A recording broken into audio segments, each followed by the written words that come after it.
I never imagined a simple oversight would reveal Jenna's true colors. "Margaret, I forgot my wallet. Can't you just cover for me this once? You always make a big deal out of your back pain, but come on, it can't be that bad." Her words, sharp and dismissive, cut through the air between us. I stood there, aghast, not just at her forgetting her wallet again, but at her blatant disregard for my condition. "You know, Jenna, my back pain isn't just a minor inconvenience, and it's not about the money," I replied, trying to keep my voice steady despite the rising irritation.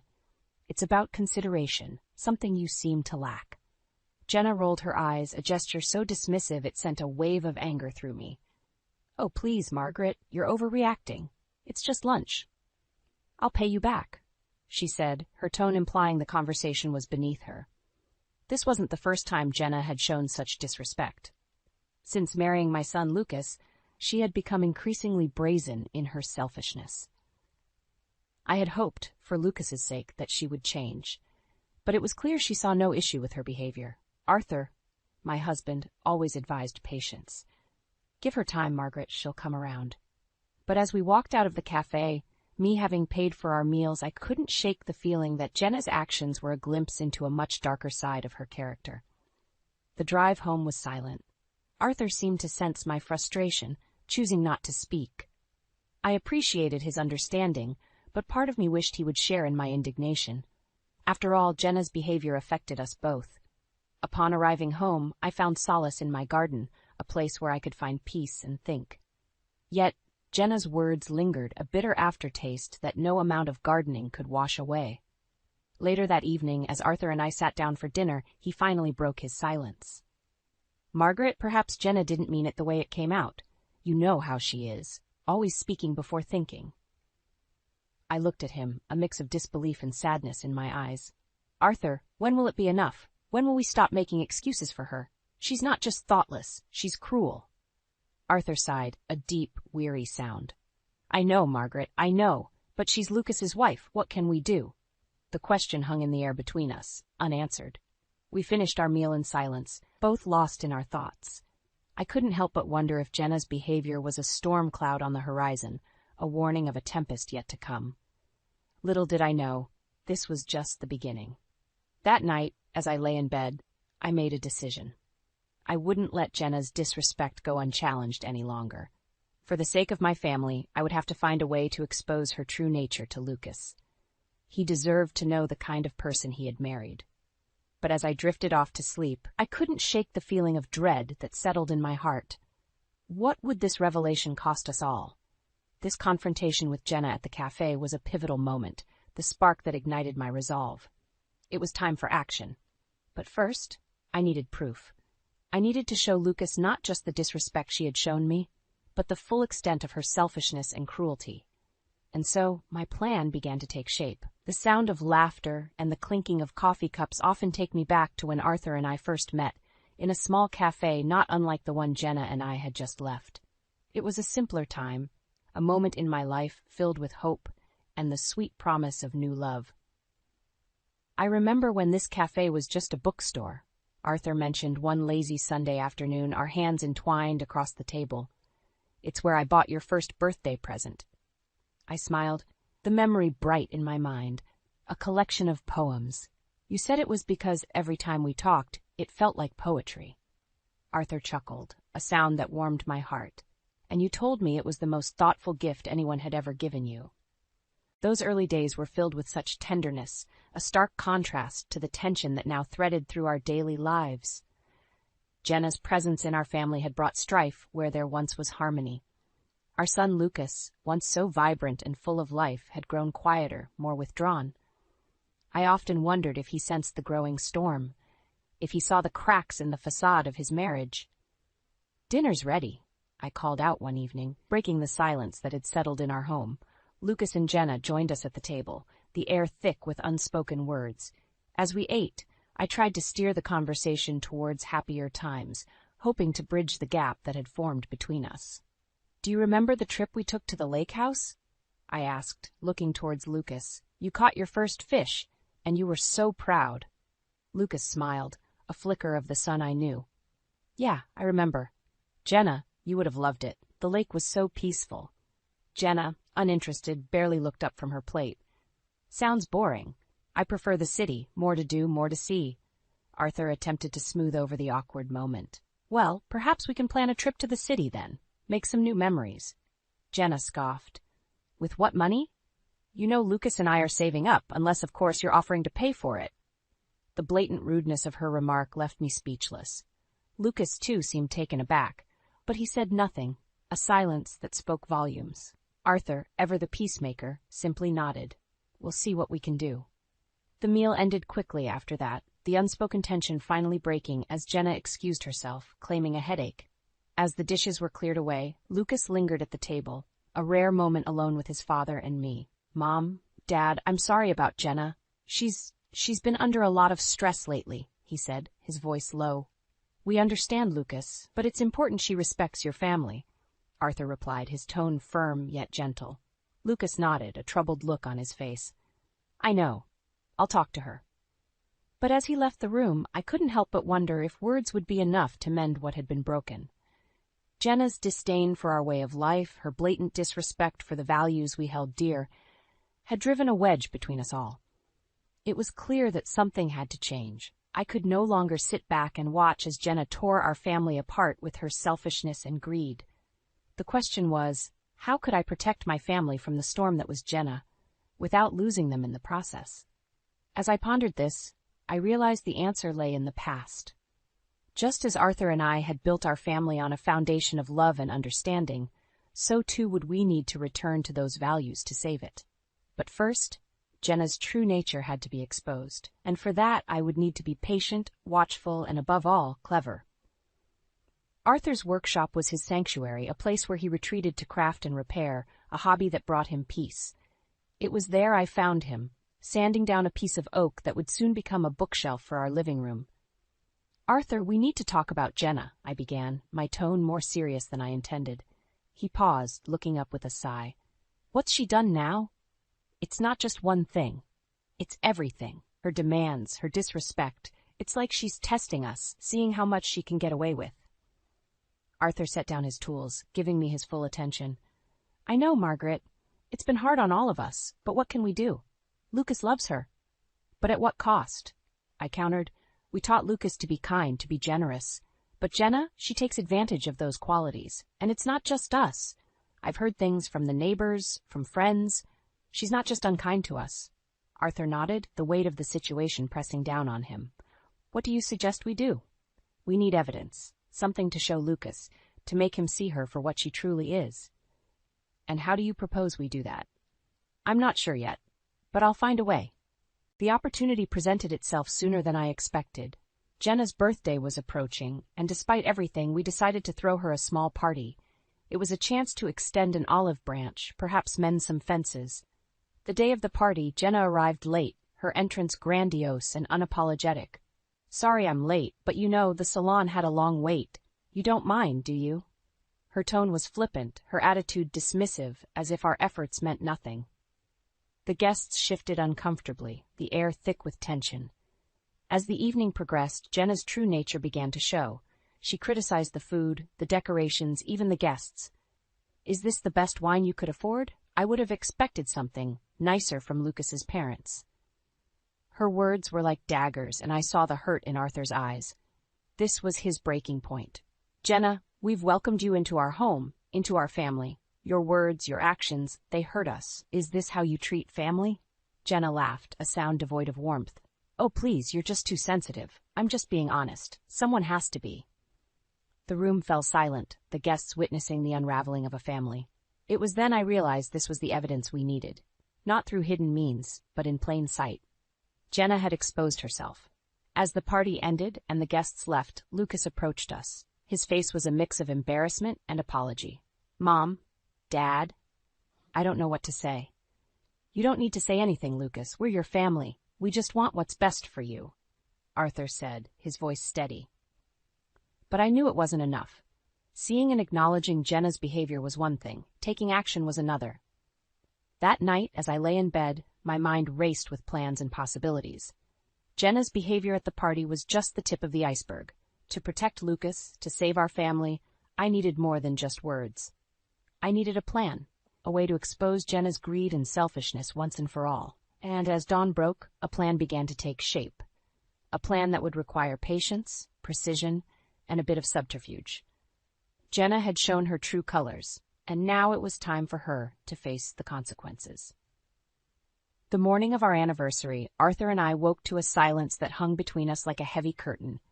Today marked 40 years of marriage, a milestone we had once looked forward to celebrating with joy and festivity, yet the anticipation that should have filled our home was tainted by the dread of Jenna's latest charade. "I can't believe we agreed to this," I murmured as we sat at the kitchen table, our coffee growing cold between us. Arthur, looking tired and worn, simply nodded. "Let's just get through tonight, for Lucas." The doorbell rang, disrupting the quiet. Jenna stood at the doorstep, dressed flamboyantly, as if the evening was about her. "Ready for your big surprise?" she chimed, a smirk playing at the corners of her mouth. The drive to the restaurant was filled with Jenna's chatter about everything and nothing. Lucas was silent, a tightness around his eyes. Upon arrival, the extravagance of the venue took my breath away. It was the kind of place Arthur and I would never choose for ourselves, preferring the comfort of familiarity over opulence. Jenna's choice was a clear statement, a display of her control over Lucas and, by extension, us. The meal was an array of dishes we had never heard of, each more elaborate than the last. Jenna basked in the luxury, commenting on the quality of the food, the service, the ambiance, as if to remind us of our ordinary lives. As the evening drew to a close and the waiter placed the bill on the table, Jenna's act reached its climax. "Oh dear, I seem to have forgotten my purse." "How clumsy of me," she said, her voice dripping with feigned distress. The silence that followed was palpable. Arthur reached for the bill, resignation in his every move. But this time, I felt a spark of defiance ignite within me. "No, Arthur. Let's see how this plays out," I said, my voice stronger than I felt. Jenna's eyes flicked between us, her mask slipping. "Well, Lucas, looks like you'll have to cover this one. I'll pay you back, I promise." Lucas, finally breaking his silence, looked at Jenna with a dawning realization. "This was supposed to be your gift to them, Jenna. Why would you invite us here without planning to pay?" Jenna's facade crumbled, revealing the selfishness beneath. "I just thought, it's your parents. You wouldn't want them to think we're cheap, right?" The ride home was a quiet storm. Lucas was lost in thought, Jenna sullen and silent. Arthur and I exchanged a look, a silent agreement that this was the beginning of the end. The next morning, Lucas came to our house alone. The lines on his face spoke of a sleepless night, of decisions made, and yet to be enacted. "Mom, Dad, I'm sorry about last night. About everything," he began, his voice heavy with emotion. "I've been blind, but I see now. Jenna's not the person I thought she was." Arthur and I listened as Lucas spoke of his plans, of the conversations he needed to have with Jenna, of the changes that were coming. It was a moment of bitter victory, the truth laid bare at a cost we had never wished to pay. As Lucas left, promising to keep us informed, Arthur and I sat in the quiet aftermath. The truth about Jenna was out, but the path ahead was uncertain. Our family was fractured, and the journey to healing would be long and fraught with difficulty. But in that moment, there was also a sense of relief. The pretense was gone, the lies exposed, and in their place stood the possibility of a future built on honesty, respect, and love. A future where our family could once again find peace. The days following the disastrous anniversary dinner were marked by an uneasy silence. Lucas had confronted Jenna, leading to arguments that echoed through their home, reaching us in hushed, pained recounts from our son. It was during this tumultuous time that Jenna, perhaps in an attempt to mend fences or, more likely, to salvage her tarnished image, extended an olive branch in the form of a shopping trip. "Costco's opening a new store nearby," Jenna announced over a rare family dinner at our place. "Why don't we all go?" "My treat." Arthur and I exchanged wary glances. Lucas looked from Jenna to us, a silent plea in his eyes. Reluctantly, we agreed. The morning of the trip, Jenna arrived with an air of forced cheerfulness. "Ready for some shopping fun?" she chirped, her smile not quite reaching her eyes. The store was a bustling hive of activity, with shoppers maneuvering their carts like contestants in an obstacle course. Jenna, with a zeal that seemed genuine, filled our cart with an assortment of goods, from bulk packages of paper towels to gourmet cheeses. As we approached the checkout, Jenna's demeanor shifted subtly. She began fidgeting, her eyes darting around as if looking for an escape. Then, with a casualness that was too deliberate, she murmured, "Oh, I think I left my phone in the car. Be right back." Arthur and I stood in line, the cart between us, a monument to Jenna's extravagance. Minutes ticked by, and Jenna did not return.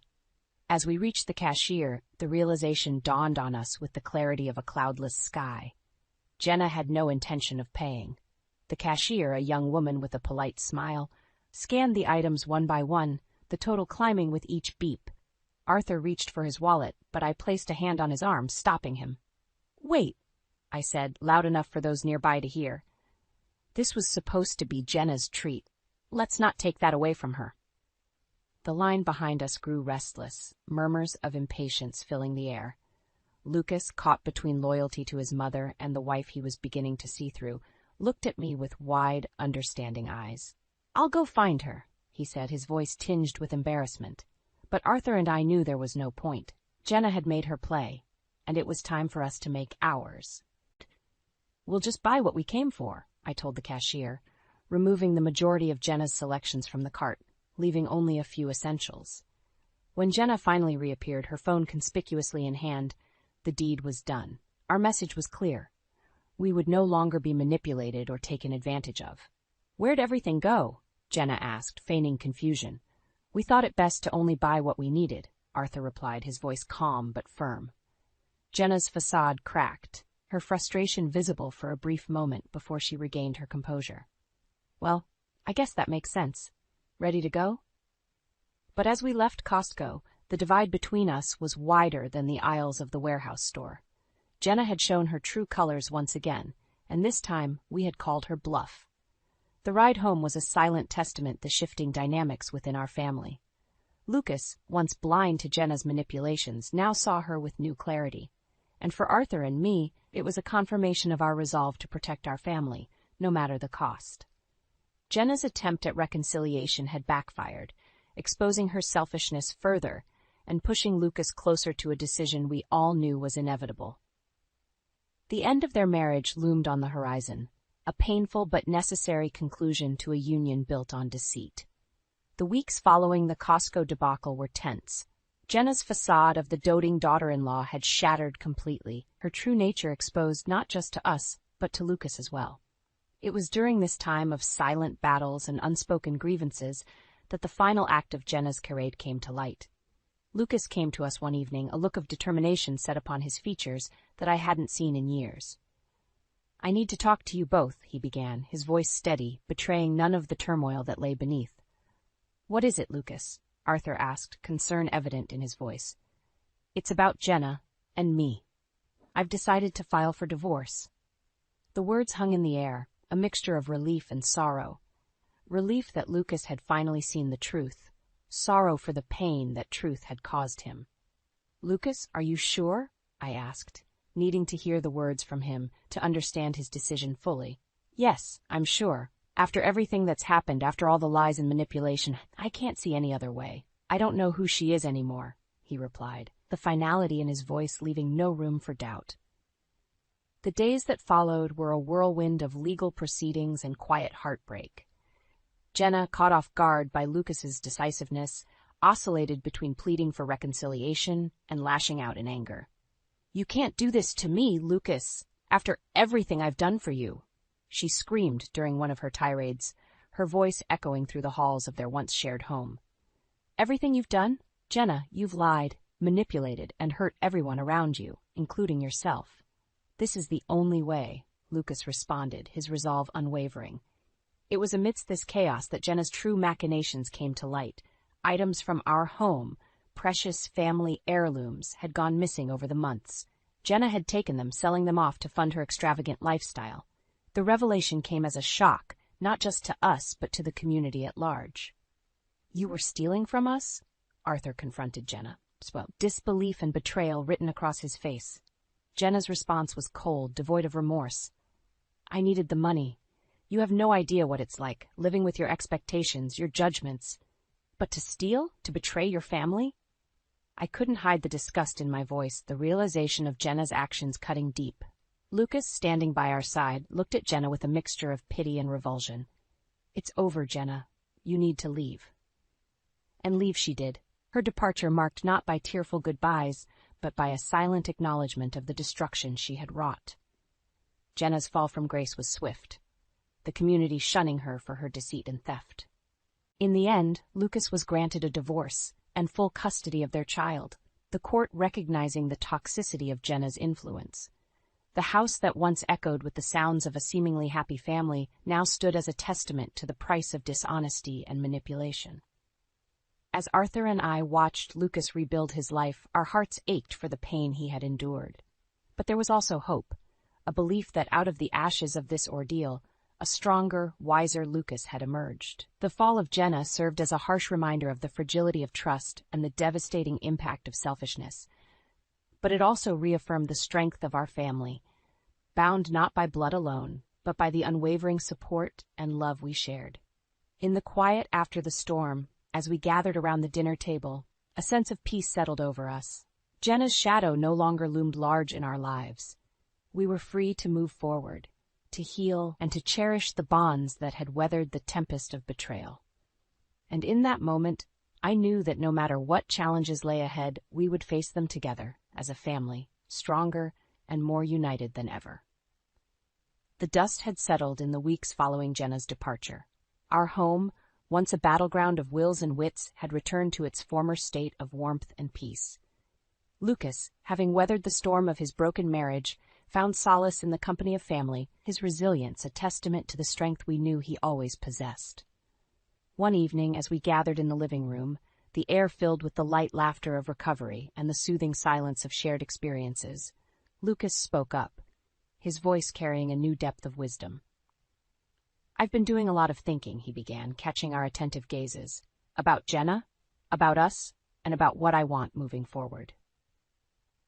Arthur and I exchanged glances, a silent understanding passing between us. We had been through the ringer, but we were here, together, and that was what mattered. "Lucas, whatever you decide, know that we're here for you. Always," I said, my voice steady, imbued with the unconditional support that had been the cornerstone of our family. Lucas nodded, a small smile gracing his lips. "I know, and I can't tell you how much that means to me. After everything, I've realized just how important family is, how important honesty and integrity are." The room fell into a contemplative silence, each of us lost in our thoughts, reflecting on the trials that had brought us to this moment of unity and understanding. It's been a hard lesson, but I'm grateful for it, for the clarity it's brought me, and for the chance to start anew.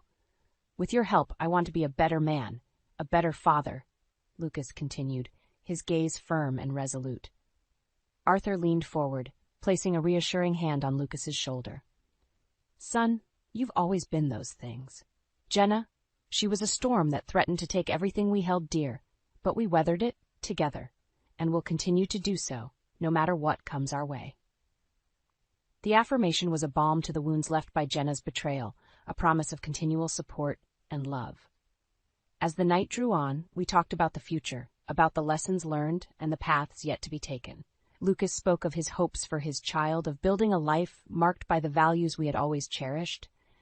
And as I looked around at my family, at the faces marked by trials yet shining with an unbreakable bond, I felt a profound sense of gratitude. Jenna's deceit had brought pain and upheaval, but it had also brought us closer, strengthening our resolve and our commitment to each other. In the end, Jenna's downfall was not just a tale of retribution, but a catalyst for growth and renewal.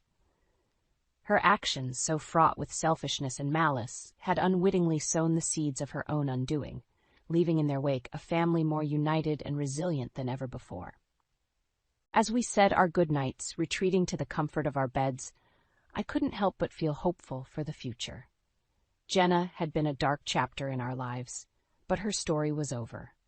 Now it was time to turn the page, to begin anew with the knowledge that whatever challenges lay ahead, we would face them together, as a family forged in the fires of adversity, but emerging stronger, wiser, and infinitely more loving.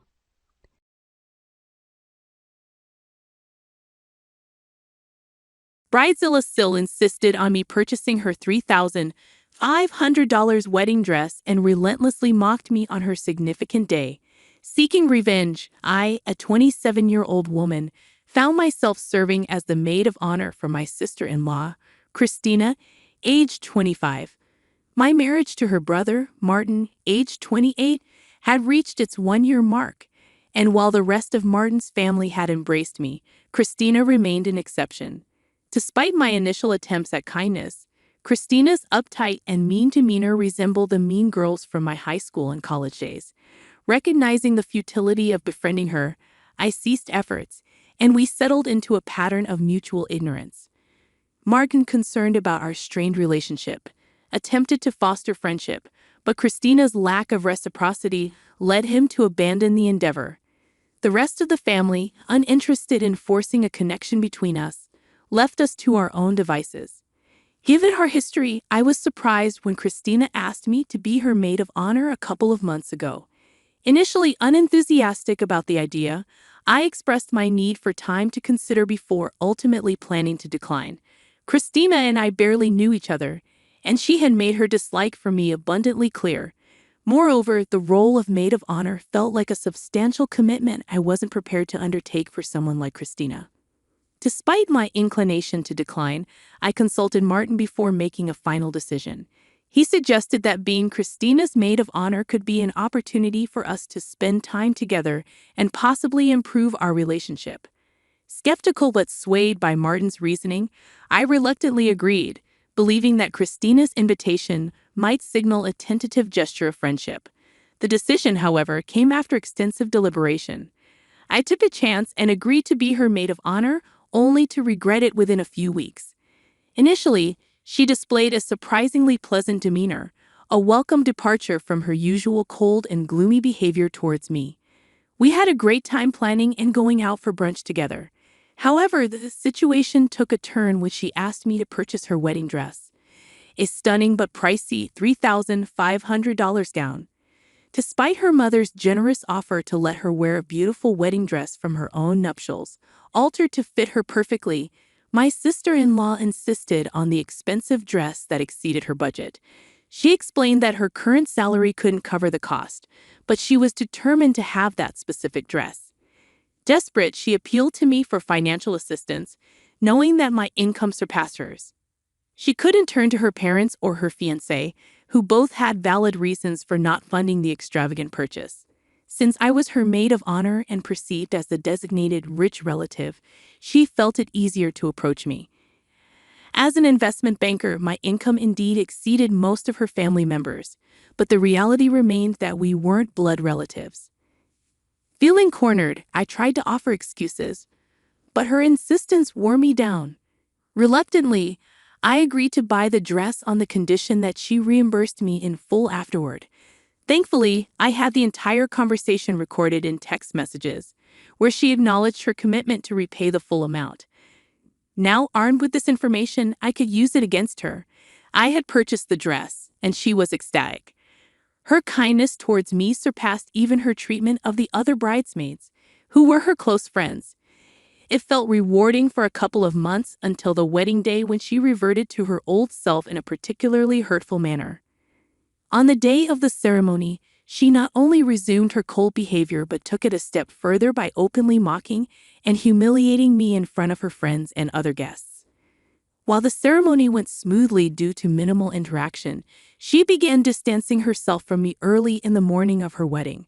During the event, she reluctantly included me in socializing, but used the opportunity to make mean-spirited jokes at my expense, making both the guests and me uncomfortable. Her cruelty knew no bounds as she ridiculed everything from my appearance to my personality, targeting my weight, nose, social anxiety, and even my perfectionism. The unwarranted and senseless nature of her actions baffled me, especially considering the positive rapport we had established leading up to her wedding. I had almost believed we were friends. Unable to endure the humiliation any longer, I confronted her privately, questioning the sudden change in her behavior. She dismissed my concerns, claiming I was being oversensitive and insisting that she wasn't making fun of me. It was merely her sense of humor. Frustrated, I expressed my discomfort with her so-called humor, but she brushed it off, suggesting that if I couldn't handle it, I shouldn't be friends with her. Left standing in shock at her callousness, I eventually lost my temper and did something perhaps ill-advised. Positioned not far from the stage and noticing the band still setting up, I seized the moment. Walking onto the stage, where the microphones were not yet in use, I delivered a speech, a decision I would come to regret. As all eyes turned toward me, I had everyone's attention. I began my impromptu speech by recounting how Christina had asked me to be her maid of honor a couple of months ago. My husband and I naively thought it could be an opportunity for us to finally bond with her. I highlighted Christina's initial coldness and my hope that this role could lead to a genuine friendship. However, I soon realized that Christina, despite the temporary warmth, remained impossible to befriend due to her unpleasant nature. Bringing up the incident where she begged me to buy her wedding dress, I expressed my suspicion that she only asked me to be her maid of honor to secure the dress. Given my higher income, she likely endured niceties for a few months to ensure she got the dress she desired. As I spoke, I noticed the power to the microphone had been cut, prompting me to shout my speech. Security started making their way through the crowd towards me. Taking advantage of the moment, I revealed the damning texts on my phone, labeling Christina as tacky, ungrateful, and, fittingly, badzilla. Without looking back, I left the venue, relishing in the satisfaction of hearing her cry. On the bus home, I checked my phone to find around 100 texts from my family, including confused messages from my parents who had witnessed the spectacle at the wedding. Martin, my husband, expressed his disbelief and the need for a serious conversation. He also mentioned that Christina had become inconsolable after my departure, causing a temporary halt to the proceedings. Upon reaching home, I ignored the influx of texts from irrelevant relatives seeking drama and gossip. Instead, I treated myself to a cocktail and ordered a burger, compensating for the missed enjoyment of the wedding feast. Opting for a laid-back afternoon, I settled in front of the television to unwind. I chose to remain unresponsive to calls and texts until the evening, feeling it wasn't necessary to engage with anyone in my agitated state. The swirl of emotions, insult, humiliation, and a sense of being used overwhelmed me. Despite acknowledging the erratic nature of my actions, I grappled with conflicting feelings and couldn't muster the courage to explain myself to anyone. The only individuals I believed deserved an explanation were my parents, Martin, and my in-laws, excluding Christina, who was well aware of the circumstances. Martin returned home around 9 o'clock, and the atmosphere remained tense. He entered without uttering a word, leaving me to anticipate a conversation after he freshened up. An hour passed with no sign of him approaching, prompting me to take the initiative and break the silence. Despite his stony demeanor and engrossment in his phone, I entered the bedroom where he lay. Drawing inspiration from my unfiltered approach at the wedding, I began explaining how Christina had insulted me throughout the morning. I recounted how I had given her an opportunity to apologize or reassure me that the mockery wouldn't continue for the sake of garnering laughs from her guests. Expressing my discomfort with the humiliation, I was met with Christina dismissing my concerns, stating that I was making a fuss over nothing. This response infuriated me, particularly since I had voluntarily bought her the dress, expecting at least a modicum of gratitude. Instead, she acted as if I were overreacting, fueling my anger. Unable to contain my frustration, I disclosed this information to her guests, essentially mirroring her behavior, albeit with the advantage of the microphone. Despite believing this explanation would suffice for Martin, he remained silent, continuing to ignore me. Once again, I lost my composure and insisted that Martin talk to me. Finally meeting my gaze, he acknowledged my feelings of humiliation but firmly asserted that it didn't justify ruining Christina's wedding day. He emphasized the broader impact on his family's reputation and urged me to consider the consequences of my impulsive actions. According to him, my behavior was unacceptable, and my reaction, regardless of Christina's actions, was deemed worse. Martin contended that I had better alternatives to address the situation but had chosen an unhinged path for petty revenge. He explained that until I apologized, especially to Christina and his family, he couldn't engage with me in the same way. Despite finding it ludicrous, He expected me to apologize to Christina, placing the blame on her for initiating the conflict. This led to a heated argument where I declared my refusal to apologize to anyone except Martin and his parents, insisting that Christina was the one at fault. The impasse has persisted for a couple of days, leaving us in a state of silence. Reflecting on the situation, I grapple with the possibility that I may not be entirely in the right. While I adamantly refuse to apologize to Christina, I'm starting to acknowledge Martin's point about handling things more reasonably in my anger. It's a conflicting and confusing situation, and I'm uncertain about how to navigate the aftermath of delivering a harsh speech at my sister-in-law's wedding and making her cry. Update 1. Some of you have inquired about whether Christina reached out to me post the wedding debacle. To clarify, no, she hasn't, and neither have my in-laws.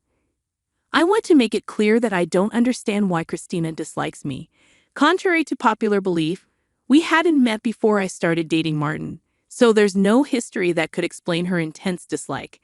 I'd like to emphasize that I wish nobody judges Martin and my in-laws solely based on this incident. They are genuinely wonderful people who have always treated me well. Despite the current rough patch, they've been loving, especially Martin, who is standing up for his family. I haven't decided whether his actions are right or wrong, but he's not being cruel or harsh. This disagreement won't break us, so please refrain from suggesting divorce. Thank you. Update 2. It's been a challenging week since the wedding. Martin and I didn't speak for the entire week, but today I decided it was time to address the situation. Acknowledging my mistake, I apologized to Martin during dinner for my behavior at the wedding, recognizing the significance of the family event I disrupted. I expressed my intention to talk to his parents and make amends, understanding they didn't deserve the fallout. However, I reiterated that I wouldn't apologize to Christina due to her unpleasant demeanor. Martin was silent for a moment but reassured me that I didn't need to apologize to her. He was just upset the other day. He acknowledged the unfairness in his previous stance, expressing it with a sense of exhaustion. Martin opened up about the challenging time he had faced, dealing with backlash from almost everyone in the family. Despite being the person he wanted to confide in, I wasn't available, making it a miserable week for him too. He shared that his parents were furious with me, cautioning against an immediate apology to them due to their current anger. He vented his frustration about uncles, aunts, and other relatives who, for no apparent reason, had been commenting on me derogatorily in the family group text. Martin revealed he had distanced himself from the group, but his parents continued to send those hurtful texts, emphasizing the family's negative sentiment towards me. Surprisingly, he advised me against apologizing to Christina, recognizing that her actions had provoked my response. Despite my willingness to apologize to the family, he asserted that I owed no one an apology. According to Martin, these people were selfish, and the incident had revealed their self-centered nature. He disclosed his futile attempts to reason with his parents and family members, asserting Christina's role in instigating the situation. However, they refused to listen, dismissing my perspective and labeling me a psycho. Martin knew that any apology from me would only lead to further humiliation, and he was determined not to let that happen. While still maintaining that my actions were not okay, he stood by the belief that Christina was not as innocent as portrayed. He advised against apologizing to anyone, emphasizing that I shouldn't apologize to his parents even for the sake of my conscience. I decided it would be more effective to address the situation when they were more receptive and open to it. If I approached them now, it would likely be futile. In a way, it turned out well for both of us. While not perfect or ideal, at least I was able to relieve my conscience with Martin. Ultimately, what matters most to me is my husband's opinion of me. Everyone else can go to hell. Update 3. Hey everyone! I know many of you have been seeking an update, but honestly, not much has changed since the last one. After Martin and I reconciled, I stopped worrying about his family's opinion of me. Martin received a promotion at work, so we decided to take a vacation to de-stress. Regarding my own parents, I explained the situation, and they were okay with it. They're just happy that Martin and I are getting along. Christina and her parents haven't reached out, and I believe it's for the best. My in-laws chose their daughter's side, and I respect their personal choice without holding it against them. Update 4.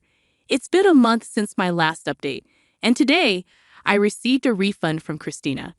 It was surprising because I had almost forgotten about her and the wedding debacle. She texted me revealing the real reason behind her dislike. It turned out to be as trivial as I expected.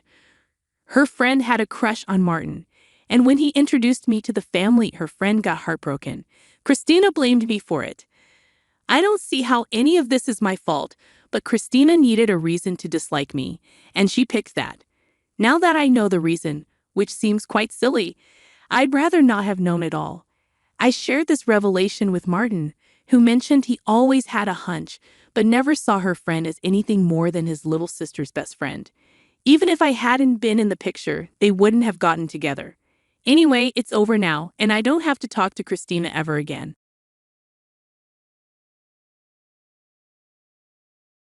Hello, I'm Lucy, a 58-year-old woman who recently gained custody of my grandson Matt.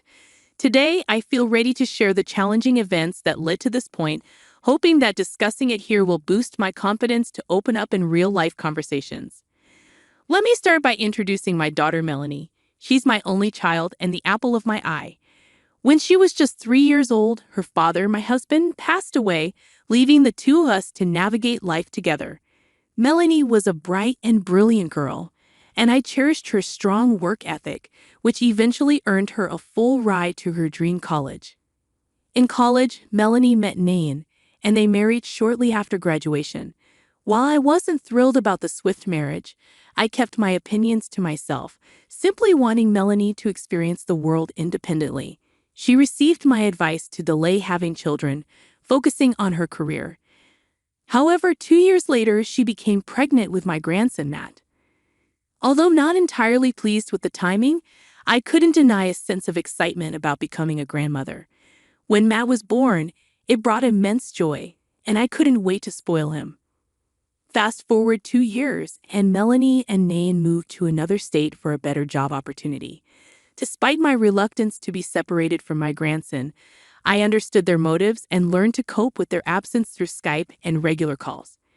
8 years later, Gig returned, and I was ecstatic to welcome them back. During their absence, I communicated with them virtually, and when they returned, they delved into work, leaving Matt in my care for long hours. Despite my uncertainty about their work commitments, I cherished the time spent with Matt, and our bond grew stronger. Unfortunately, the situation began to unravel around Matt's 12th birthday. I always took part in grand celebrations for him, but that year, I couldn't attend due to a work trip. Despite my efforts to return on his birthday morning, I couldn't make it. In an attempt to make up for missing his significant day, I met with him the following day, saying, "Hey, sweetie, happy belated birthday." "Thanks, Grandma," he replied. "I'm so sorry I couldn't make it yesterday. I tried my best to make it back in time, but it was already 11 p.m. "It's okay. You made it up to me anyway." How could I not celebrate my favorite grandson's birthday? "I'm your only grandson, Grandma." Okay, you're still my favorite though. Anyways, 12 is a big age. "What did you do yesterday?" "Nothing." "Oh, come on, Matt. If you're trying to protect my feelings from missing out on your birthday, I can assure you that I'll be fine." "No, Grandma, I really didn't do anything." "What do you mean? Didn't your parents take you out for dinner?" "I sent your mom money for that." "Well, I sat at home all alone throughout the day, except for when my friends came over for a bit. Mom and Dad came back home really late from work, so I didn't do anything." "Why were your parents working on a Saturday?" "Mom and Dad picked up extra hours because they apparently needed the money." "That's odd. The least your mom could have done was tell me that they weren't celebrating your birthday. I would have had even more money to spend on you." "Grandma, that's really sweet, but I'm already used to this." "What do you mean?" "I mean that Mom and Dad are almost never home, and they always miss big events because they're too busy working." "That's so sad. How do you feel, though?" "I was sad yesterday, but I don't think I should have been." "Why?" "I mean, it's only natural to feel bad when your parents forget about celebrating your birthday." I mean, they've been doing it for so long. I should not have thought that they would have remembered. Sweetie, that's so incredibly sad. I'm going to talk to your parents about it. You don't deserve this. No, please don't. They'll only get mad at me, and they might not let me see you again. But please, Grandma.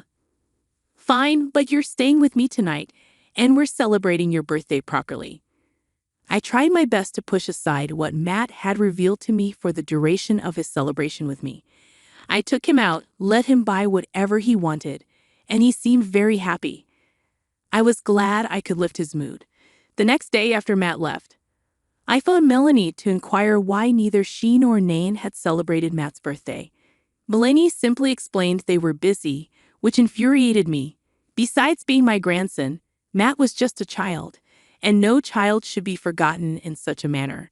I conveyed my concern to Melanie, but she dismissed me, telling me to mind my own business and not lecture her on parenting. Fearing she might cut off my access to Matt, I bit my tongue. About a month after Matt's 12th birthday, I received a distressing call from him while at work.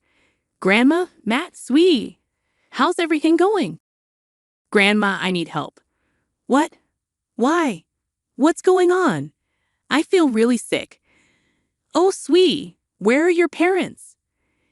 I've been trying to tell them I haven't been feeling well for a long time now, and they haven't been listening. They keep telling me that I'm fine and that they're too busy to do anything about it. On a scale of 1 to 10, how bad is the pain? 10. Whoa, where is this pain you're feeling? Near my tummy, Grandma. Could you please stay here fast? I don't think I'll be able to stay awake for too long. I'm already on my way, sweetie. Just keep talking to me. How long have you been feeling this way? I've been feeling this way for a week and a half now, and it's always been this bad. Why wouldn't your parents take you to the doctor? That's not right of them. I don't know. I tried to tell them. I even went to them and cried about it, but they just brushed me off.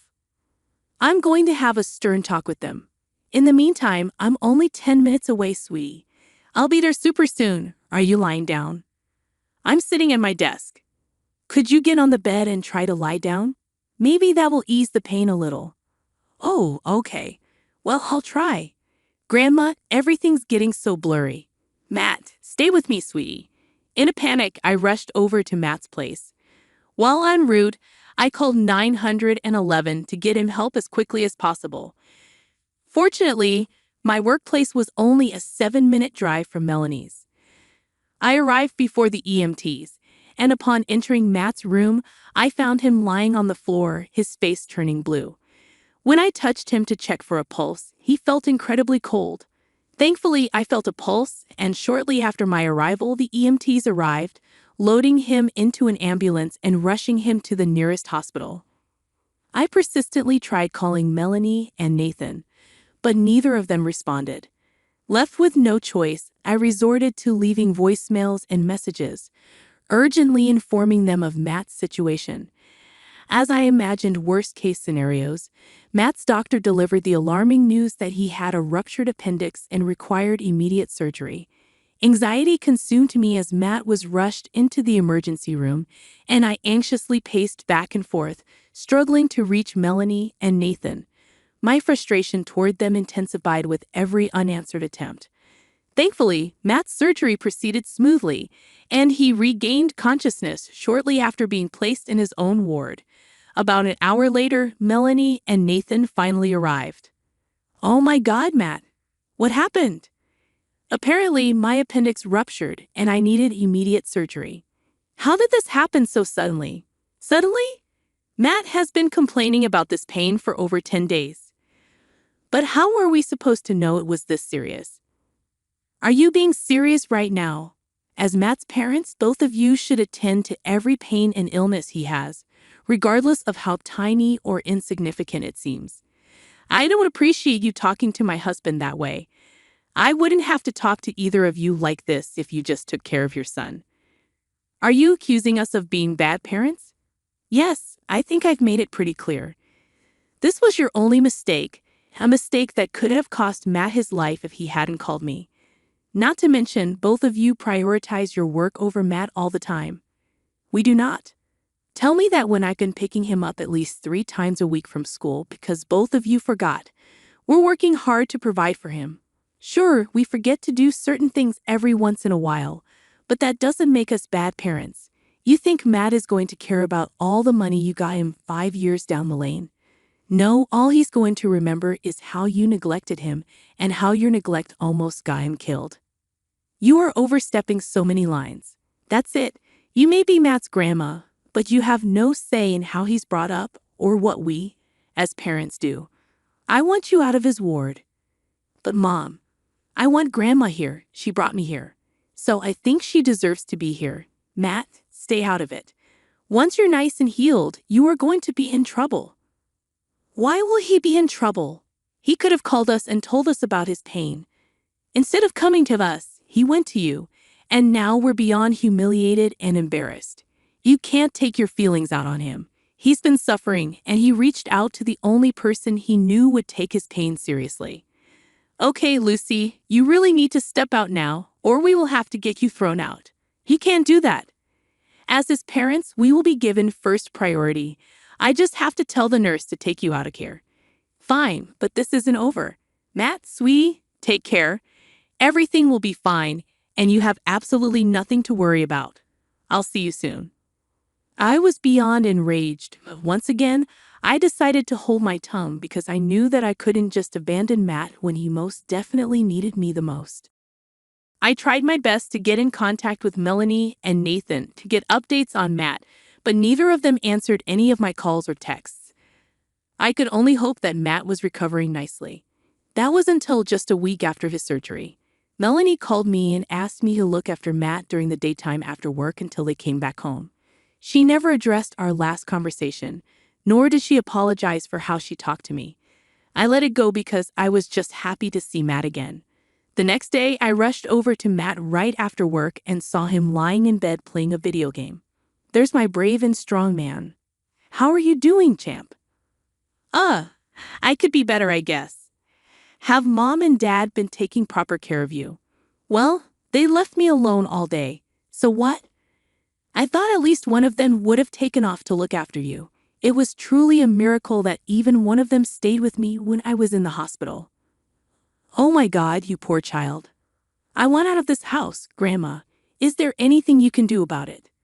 Of course. I'm your grandma, and your parents have neglected you enough for me to use my rights as your grandma to take custody of you. But I don't think that your parents will be too happy about it. Who cares what they think? They clearly don't care enough about me. I completely agree. You'll be a little busy though, and you'll probably have to go to court, and it'll be really tiring. I'll do anything to get out of this house. If I could survive my appendix bursting, I think I can handle being tired for a while. Wow. Just how much damage have your parents done? You know, one time they forgot me in another state because they got too wrapped up with their own things. Another state? Yeah, one time they surprised me with a road trip, which only turned out to be a business trip for both of them. I spent the entire time in the hotel while both of them worked. One day after their meeting was over, they simply left, completely forgetting I was even there. I had to spend a whole night at the police station, waiting for them to come back. When the police spoke to my dad, he told them he was overtired, and it was an honest mistake, so they let him go. I got yelled at afterward for not calling them. Did the police say anything to them? They spoke to my dad, and he told them he was overtired, and that it was an honest mistake, and they let him go. I got yelled at afterward for not calling them. My God, they're monsters. Do you see why I want out so bad? Absolutely, honey. Let's give you another day or two to feel better, and then I'll bring a lawyer over, and we can start discussing getting custody of you. Thank you, Grandma. I didn't think I could get any more appalled by Melanie and Nathan's parenting, but there I was, listening to just a few snippets, and I already wanted to unleash hell on them. I knew that it would not be right to get my emotions involved in this situation, so I just spent the rest of that day talking with Matt and trying to make him feel better. The next day, I took a week off work, and the first thing I did was get in contact with a lawyer. He advised me to collect as much evidence as I could about Melanie and Nathan's neglect, so I started to do that. Over the next 4 months, I got Matt on board and asked him to keep track of everything. We set up a hidden camera in his room so that every conversation was recorded. Gradually, we collected more than enough evidence, along with evidence from the past and testimonies from those involved.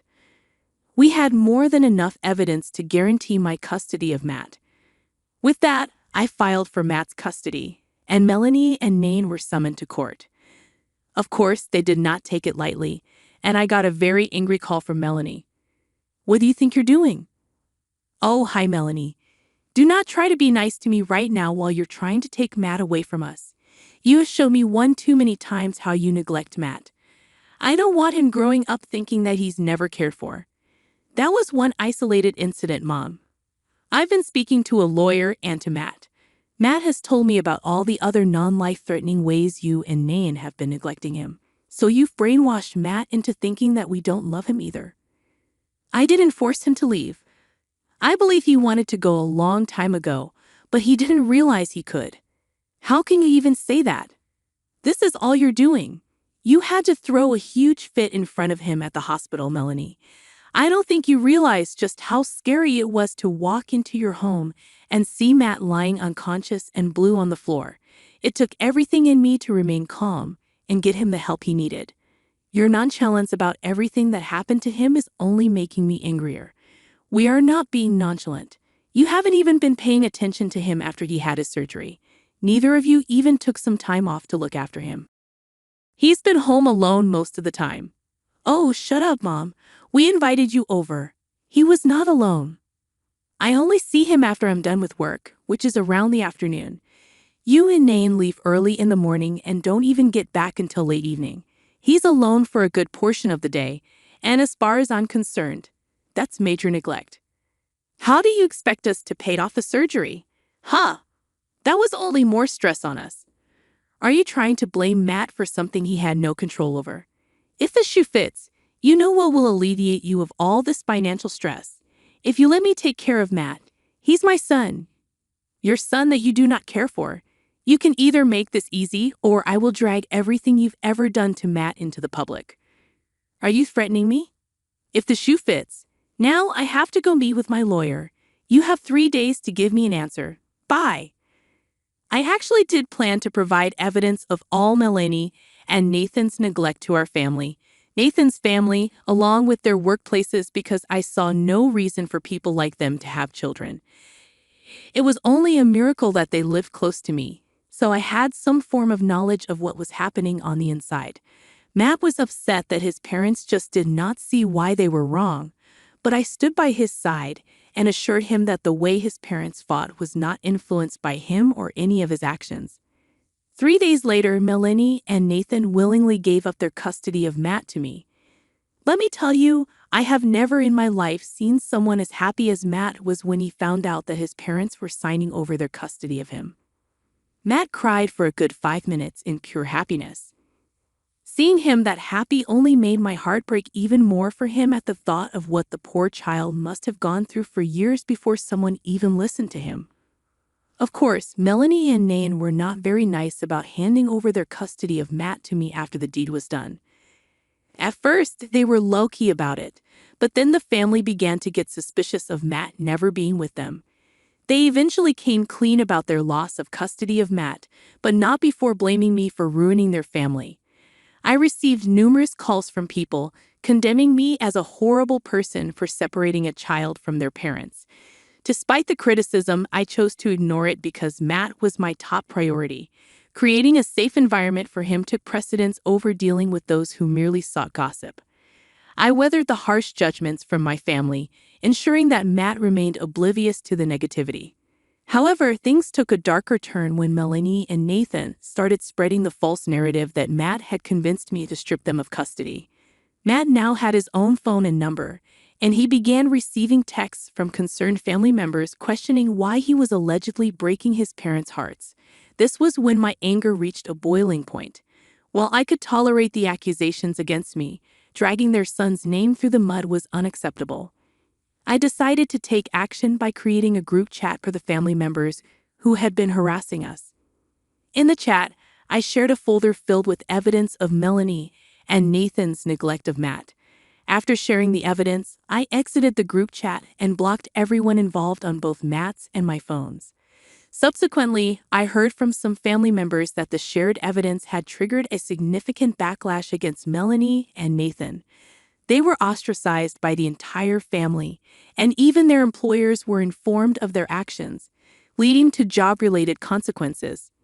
While I could empathize with their situation, I couldn't overlook their cruelty and inhumanity. I chose to distance myself from any information regarding them, not just for Matt's sake, but also for my own mental well-being. Each mention of them increased my anger and blood pressure. On a brighter note, Matt has never been happier. He has returned to excelling at school, and the joy in his life is evident as he frequently invites friends over. Humorously, I just about missing the quieter house before Matt moved in, but in truth, the child deserves all the laughter and smiles after everything he has been through. I am committed to protecting and providing for him, and I am confident that he has a much better handle on his life and himself, alleviating many of my worries. Thank you for taking the time to read our story.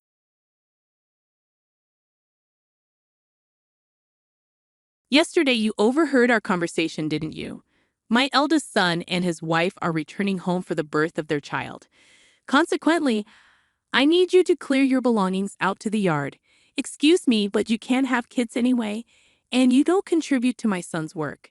The least you could do is make some room, especially since I'm paying $10,000 in rent. This situation is becoming too tiresome to deal with. I'm currently living with my mother-in-law, but she now wants me out of the house because my brother-in-law and his wife are returning. With my mother-in-law, brother-in-law, his wife, and my husband, this house is full of problems.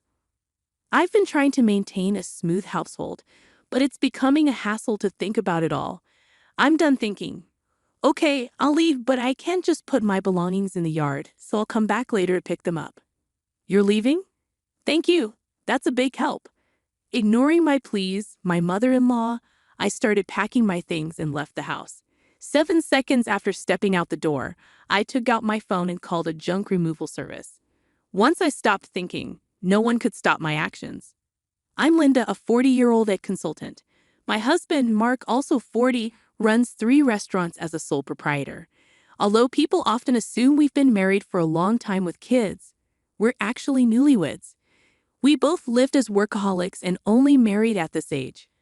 I had given up on marriage just before turning 40, but a random visit to a bar after work changed my mind. Is this your first time here? Mark asked with a smile as I sat at the end of the bar. I had been curious about the place for a while, and this time I decided to go in as a reward to myself for working hard. Mark assured me that many women come alone, and I felt comfortable as a loner at the counter. I became a regular, always sitting at the end of the bar, and it became normal for Mark to chat with me while I ate. I'm always busy with work, and I can't talk much. How about we go out for dinner sometime? Excited about the chance to dine with a restaurateur, I eagerly agreed. Our conversation slowly drew me to Mark's dedication to his work, and he grew fond of me seeing that I was a hardworking person. We started dating, and 2 years later, as we both turned 40, we decided to get married. Feeling shy about being a bride at 40, I asked my husband to skip the wedding ceremony, and we just took some photos of us dressed up.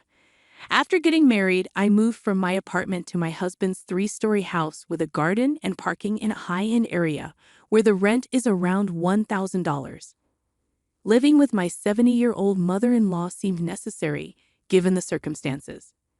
I immediately agreed, but after moving in with my mother-in-law, I regretted accepting so quickly. When I settled into my husband's house, I realized it was too big for just the 2 of us. In addition to our bedroom, I had a lavish office room for myself, and there were many spare rooms.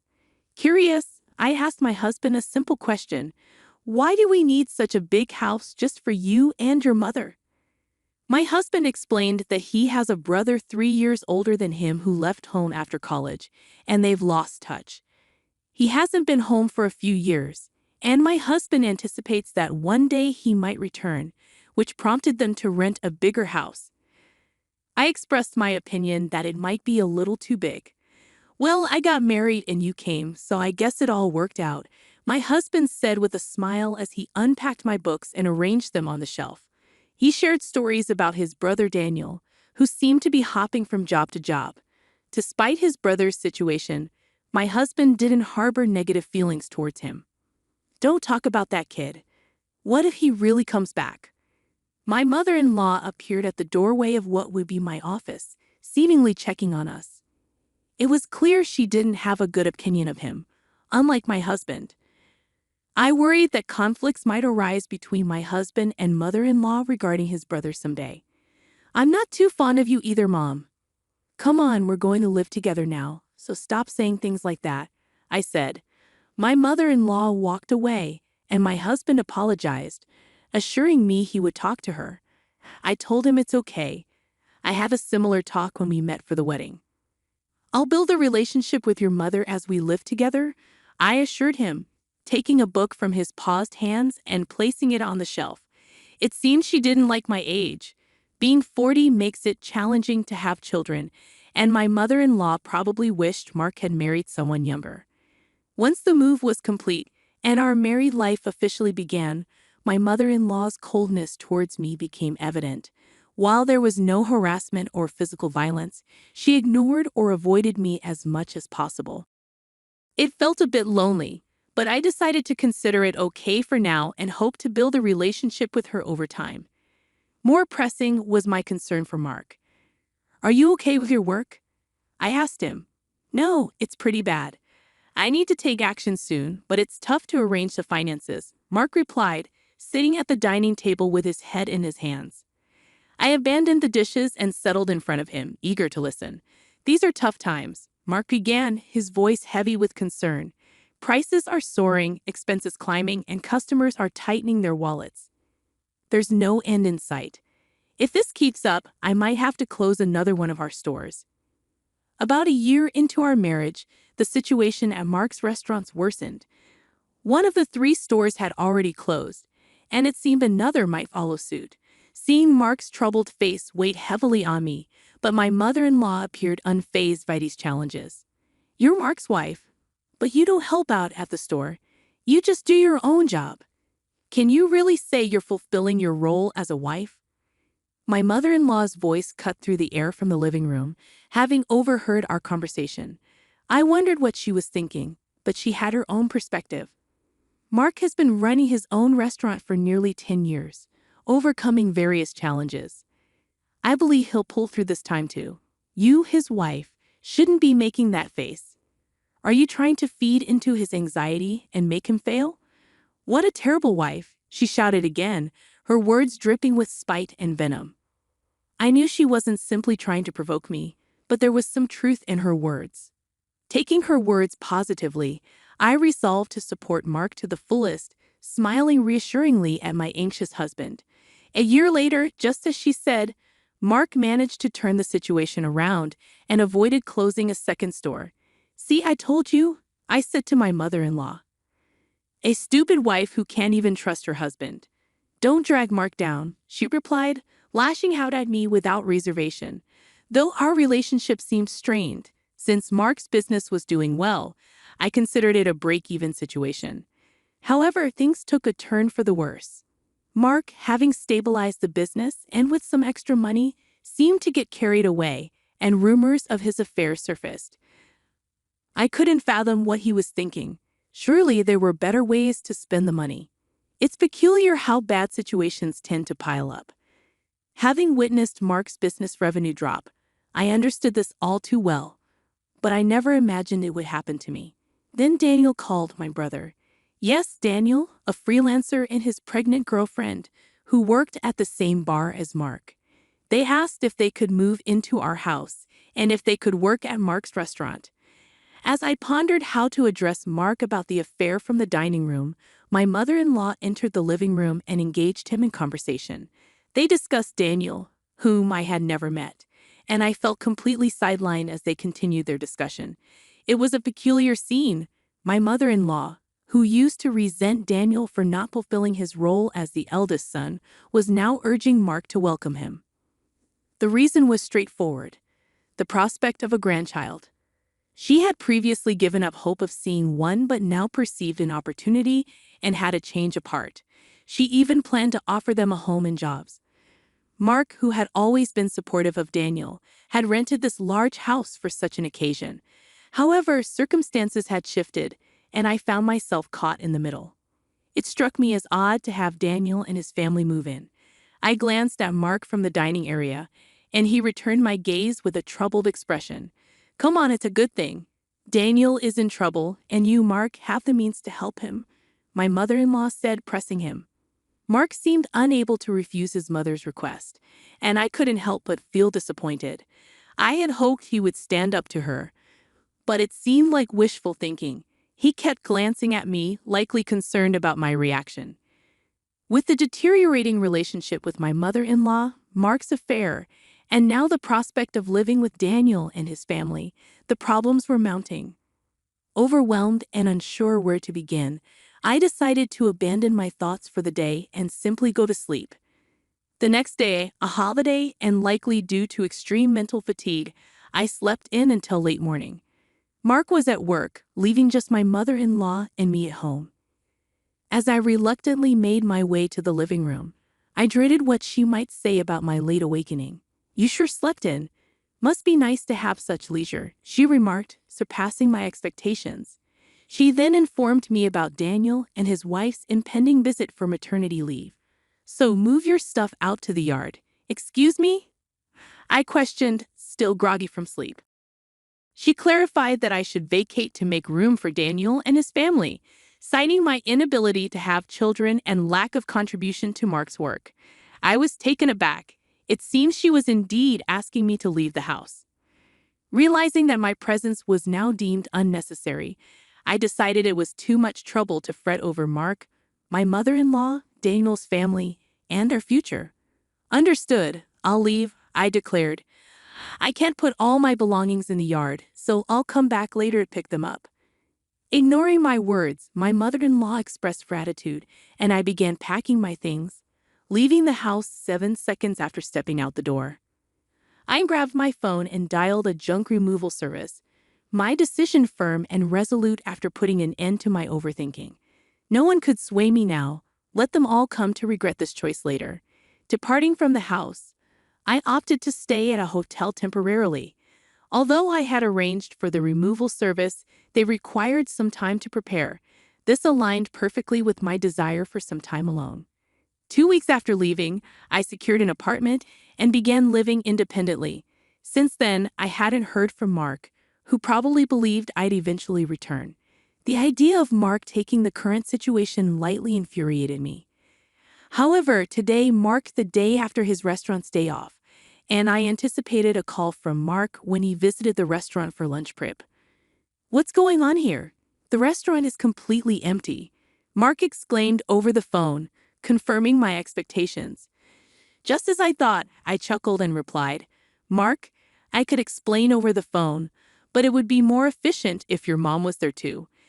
I'm heading to the house now. Can you come back? You could open the restaurant anyway, right?" Unable to contain my laughter, I hung up, amused by Mark's reaction. He must be quite shocked. Still chuckling, I began preparing to leave. Upon arriving at the house, my mother-in-law immediately started yelling at me. Mark had apparently explained part of the situation.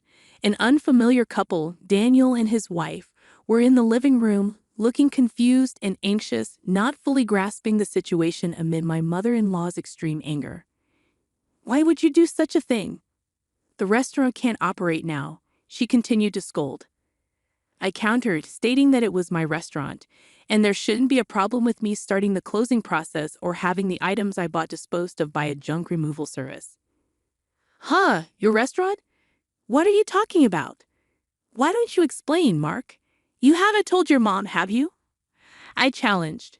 Mark hesitated but confessed, admitting that I had paid for the expenses to turn around his struggling second restaurant branch.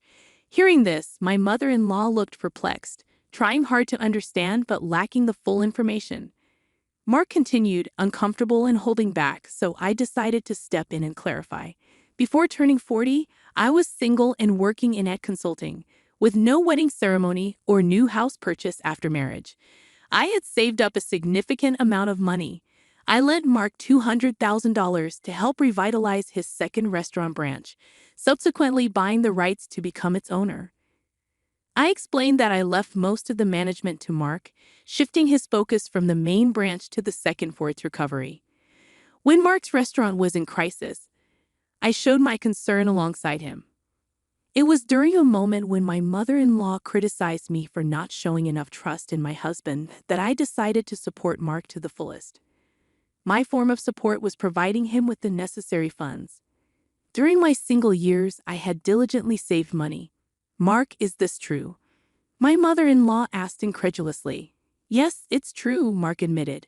She seemed surprisingly okay with it, even if I failed and squandered the $200,000 she had given me. Given the sizable amount, she suggested that if it was destined to fail anyway, it might be simpler for me to become the owner. The plan was to repay the borrowed $200,000 from the restaurant's earnings, but it was more straightforward for me to become the owner, with the restaurant's income going directly to me. Additionally, it afforded me the authority to decide whether to keep the restaurant open or not. It's a lie. Can something like that really happen? My mother-in-law exclaimed. To provide evidence, I spread documents like the business license transfer, rights agreement, and lease agreement on the table, proving my ownership of the restaurant. As she confirmed my name on those documents, her face turned red with shock. Why didn't you say anything about this? You always talked about how you believed in Mark and how the restaurant was recovering, right? She demanded. Mark explained that he felt pressured by her words, always striving to live up to her expectations. He didn't want to disappoint her, so he couldn't bring himself to reveal that he had borrowed a large sum of money from me. He feared her reaction, knowing how easily upset she could be. People like my mother-in-law often don't realize the pressure they'd put on others, and Mark found it challenging to express himself under her constant scrutiny. It was crucial not to let Mark's spirit break under her constant jabs, especially when the restaurant was finally turning around. That's why I kept quiet too. Mark and my mother-in-law apologized, and it seemed like everything was being resolved amicably. However, it was far from satisfactory for me, and the discussion was far from over. I handed Mark a divorce paper, shocking him. He assumed it was a reconciliation, but I knew about his affair with a part-timer, and the other part-time workers were aware of it too. Mark was taken aback, claiming it was just a rumor, but I presented evidence, a photo sent by a part-time worker showing Mark entering a hotel. While anyone could fabricate such evidence, it was undeniable. The success of the second branch had given him too much confidence, and he had gotten carried away. The resolution wasn't as simple as reconciliation. It required deeper discussions and decisions to be made. I reflected on my role as the restaurant owner, acknowledging that while I couldn't handle day-to-day operations, I made occasional visits to stay connected. The part-time workers, having learned about Mark's affair, sought my assistance. With their unwavering support, they provided evidence and kept the impending closure of the restaurant from Mark. My mother-in-law's voice quivered as she confronted the reality of closing the second branch and the impending divorce. The revelation that I had been paying the entire $10,000 monthly rent added another layer of shock. Mark, now burdened with the weight of financial difficulties, faced an uncertain future. As the discussion progressed, Daniel and his wife realized the challenges they would encounter in continuing to live in the house. Daniel pleaded for help, citing their impending parenthood, but the escalating argument underscored the uncertainty surrounding everyone's future. After the divorce, I focused on closing the restaurant, selling equipment to offset expenses. The experience as a restaurant owner proved insightful, reinforcing my commitment to my ad consulting career. With the family dynamics strained, the fallout extended to Mark and his mother, now sharing a small apartment with strained communication. The resolution brought both closure and uncertainty. The exposure of Mark's affair and the revelation of true ownership exposed familial fractures. The decision to close the restaurant added financial stress, and the introduction of divorce papers signaled a decisive move by me to take control of my life. The aftermath left strained relationships, financial uncertainty, and an uncertain future for everyone involved.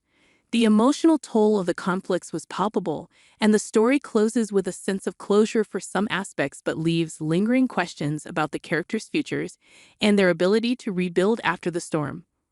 The resolution, while providing clarity, marks the beginning of a new chapter as each character navigates the consequences of their choices.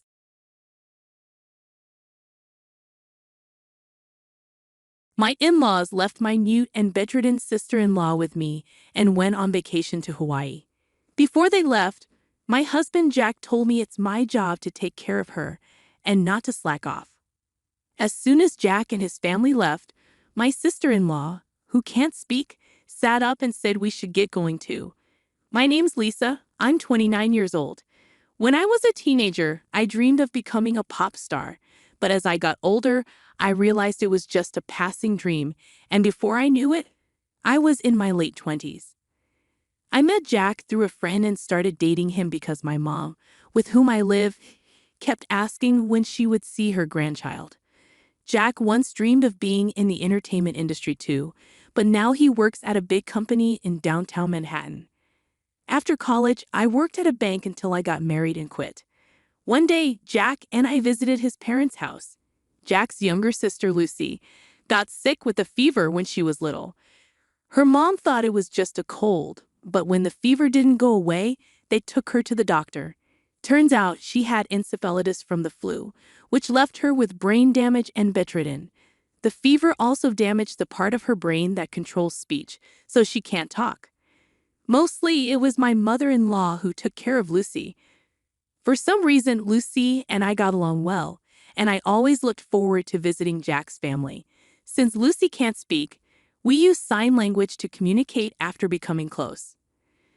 I also naturally learned sign language. One day, I signed to Lucy. "We're like best friends who've known each other forever, aren't we?" She replied, "Yes, we are. Let's stay close friends forever." I said, "Of course we will." However, my mother-in-law, who is quite different from Lucy, was always sarcastic towards me.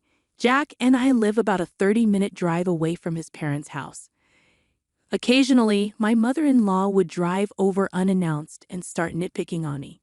She'd say things like, "Jackie's shoes are filthy. If a man's shoes are dirty, it reflects poorly on his work. It's your responsibility to keep them clean." She always referred to Jack as Jackie and insisted that I fold the laundry neatly because if I didn't, Jackie will be in a bad mood. The one who raised Jack this way was none other than her. No matter how late Jack got home, I was not allowed to go to bed before him, even if he said it was okay for me to do so. My mother-in-law would say such old-fashioned things. When we were dating and initially after we got married, Jack was very kind and never disagreed with me. For example, if I wasn't feeling well and asked him to have dinner outside, he would readily agree. If I saw a designer bag I liked, he would buy it for me the following month. However, about a year after we got married, Jack started to change, or perhaps he returned to his original self. He started coming home late from work, always reeking of alcohol. On weekends, he claimed work kept him away from home, and he would decline my requests to join him when he occasionally visited his parents' home, which was kind of odd. One day, I decided to confront him about it. "Jack, you've become so distant lately. It feels like you're a completely different person," I said. Jack glared at me and replied, "That's not true. You're overthinking things." I retorted, "I don't think I am. You barely talk to me anymore." He told me to stop bringing it up and walked away to take a shower, ending the conversation.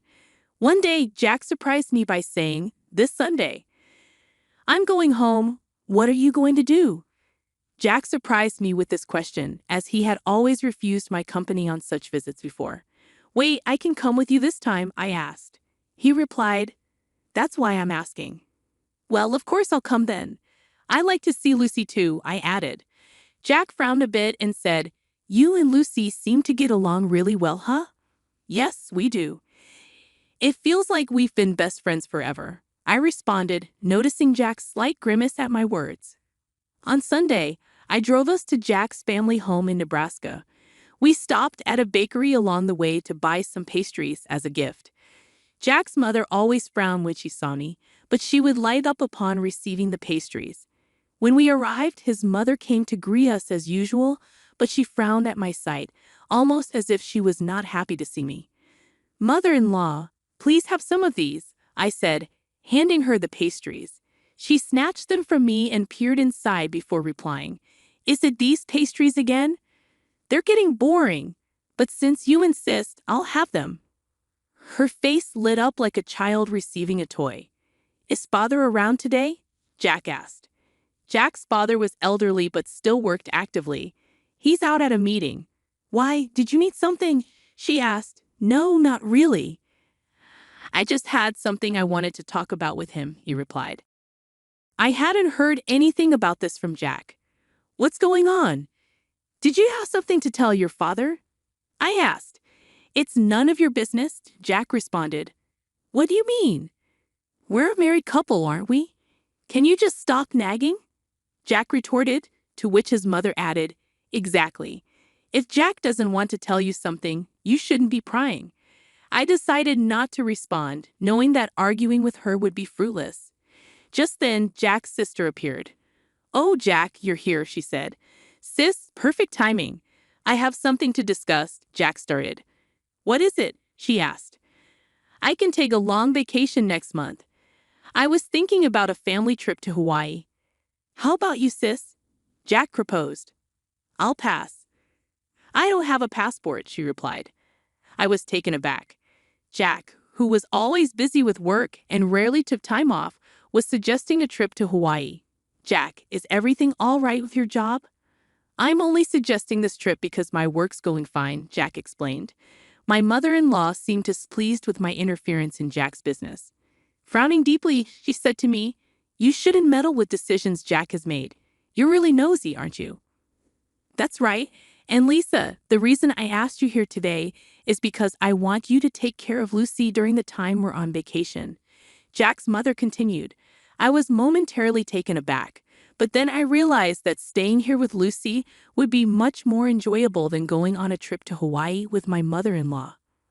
"Okay, I will take care of Lucy. But if that was the case, you didn't need to bring me all the way here to tell me that, did you?" I said. "I figured if I told you in front of my mother, you'd understand quicker," Jack replied.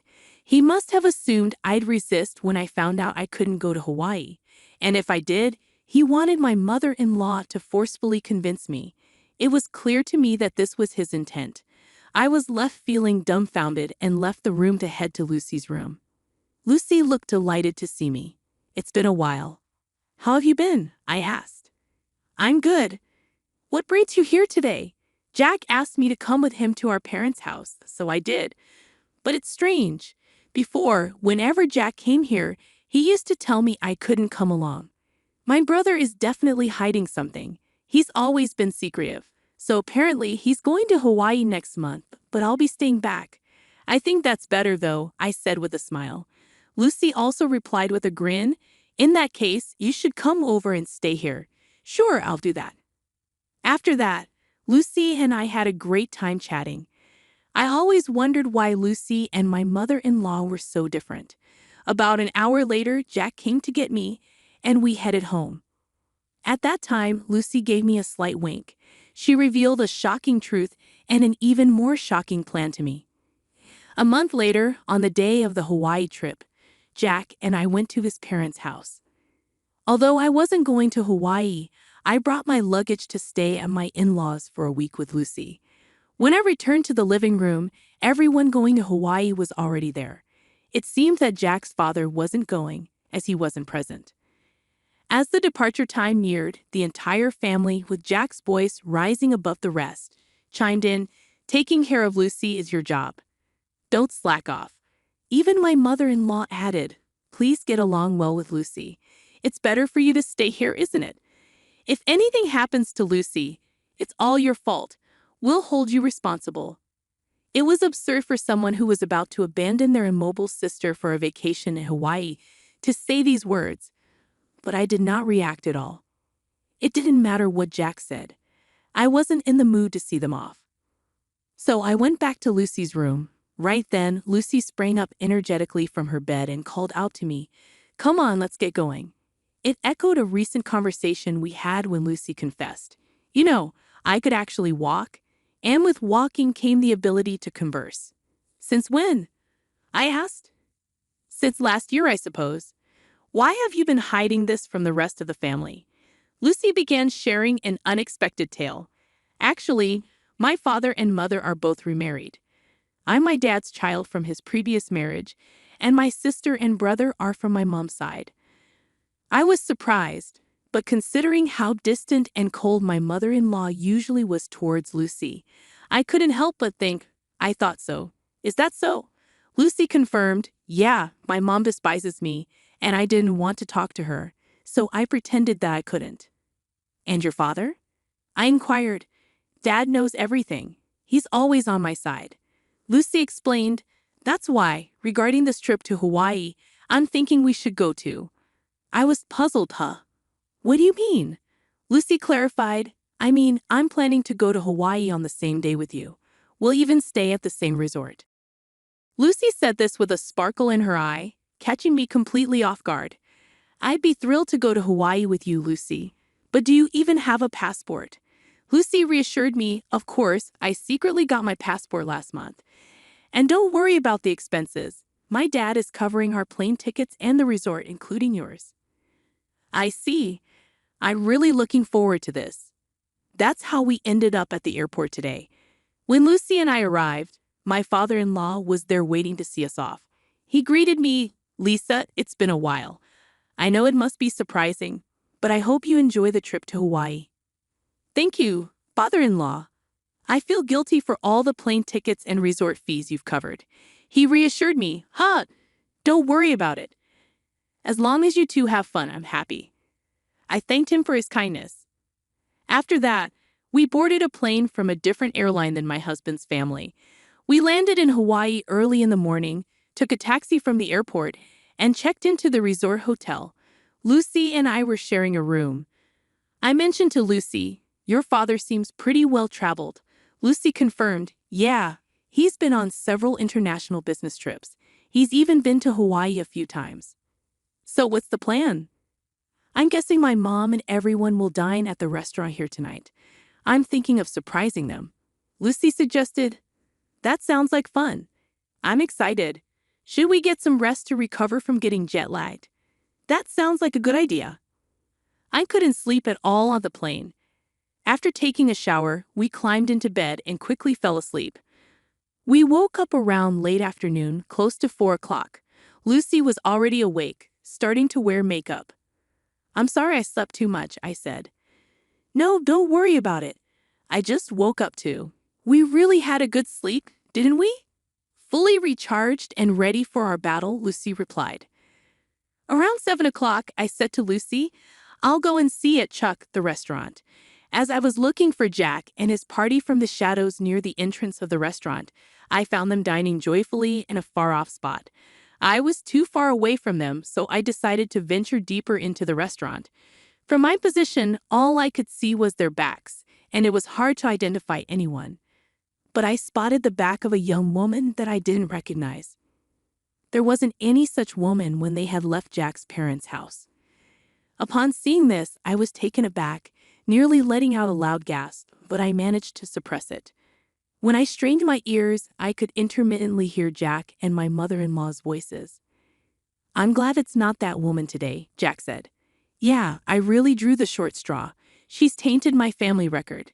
If only we had an elegant daughter like her from the start. I want to divorce her and start fresh soon. Try to find a reason for the divorce and extract a hefty alimony from that woman. Even without a cause for the divorce, it's fine. I can fabricate as many as I want. She's so bad that I want to throw her in the trash. I want to see my grandchild from you and her soon," my mother-in-law said to the woman with a smile that she had never shown me before. I was driven by the urge to step forward and confront the woman, but I held it in. I returned to my room and told Lucy that it took a while. "I'm sorry. I saw something shocking. Jack brought a woman that I've never seen before," I explained. "What?" Lucy was surprised. I was about to scream. Jack and my mother-in-law were continuously bad-mouthing me, and Jack even said he would find a reason for divorce. That's terrible. Jack called me a bad catch, but seeing him with another woman, I felt relieved. Now I can divorce him outright. That's a good thing. Shall we make our entrance then? Lucy suggested. Lucy and I headed towards the restaurant hall.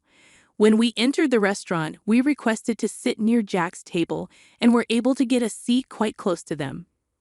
They didn't notice our arrival, and as we were sitting quite close, we could hear their conversation well, which was still filled with derogatory comments about me.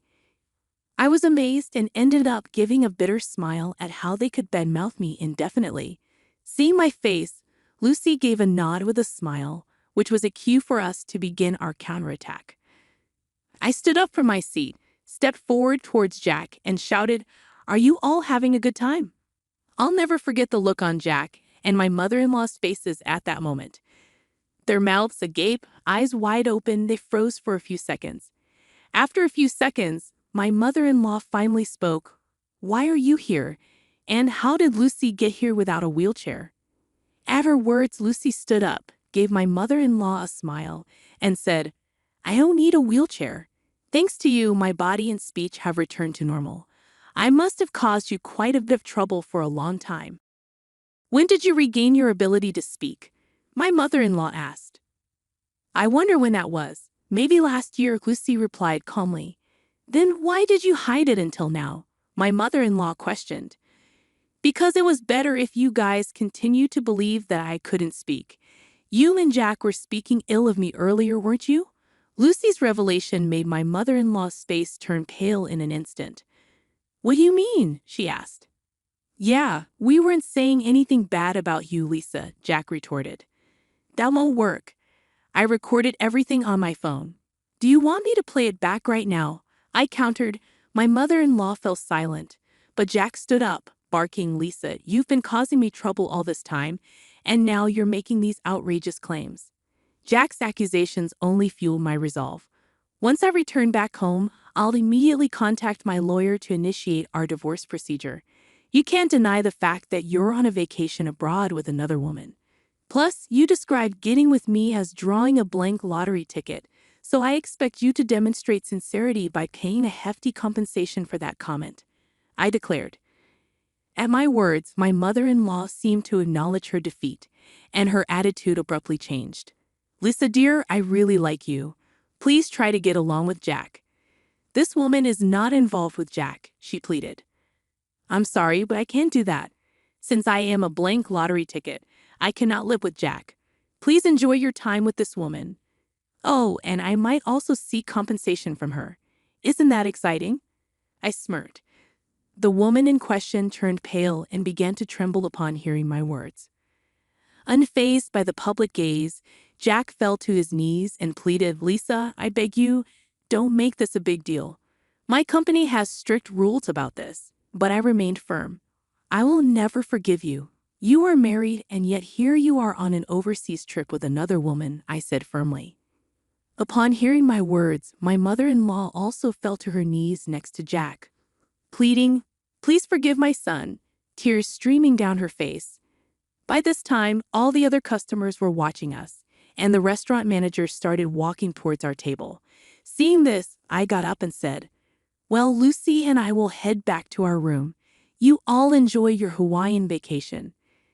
I guess things will get a bit difficult when you get back home." Jack cried out, shouting at the top of his lungs, "Please forgive me. I can't afford to pay any compensation." At his loud outburst, the restaurant manager frowned, instructed something to a nearby staff member, and then briskly told Jack something. It was a polite way of telling him that he was disturbing the other guests and needed to leave. However, Jack was taken aback, not understanding the manager's words. Soon, two buffed-up security guards arrived and hauled Jack away. Jack was sobbing and struggling, but he was no match for the two bulky men. My mother-in-law and the woman were dumbfounded, unable to utter a word, while Lucy and I were also surprised by the turned events. I thought Jack got what he deserved. A week later, Lucy and I returned home. Jack was quickly released and seemed to have returned to his room. However, I later heard that he had been in a state of shock since returning to his room and had kept to himself until the end of the trip. The day after I returned home, I went to the law firm where my old college friend worked to request a divorce proceeding. Unfortunately, my friend was not present, but a female lawyer was assigned to me. She was very easy to talk to, and I was able to explain everything that had happened. After listening to my story, she assured me that a divorce was possible, that I could claim alimony, and that she would investigate the woman who was with Jack in Hawaii before determining whether I could claim alimony from her as well. A month later, the female lawyer contacted me and informed me that it had been proved that Jack had been dating the other woman for about 6 months. Hence, she said it was possible for me to demand alimony from this woman too. I requested the female lawyer, "Please squeeze as much alimony as you can from Jack and his woman." She smiled and nodded. 2 months later, I was officially divorced, and into my bank account was deposited the alimony from the two. I mumbled as I saw the amount, and that's karma for calling me a blank lottery ticket. 3 months later, Jack and my mother-in-law suddenly visited my place. Despite it being only 3 months, they had lost a lot of weight and looked completely haggard. I asked them, "What do you want?" "I don't want to see your faces." Jack replied in a thin voice, "I'm sorry. Could you lend me some money? I've lost my job." And the woman ran away. "I don't even have money for food." My mother-in-law also spoke in a whisper, "I've divorced my husband too. I don't have money. Please, I beg you." My mother-in-law was in tears. I responded, "Too bad. I have absolutely no obligation to help you, and even if I did, I would never help you guys out. Now please leave." After they left, I sprinkled a large amount of salt at my entrance to get rid of bad energy from my house.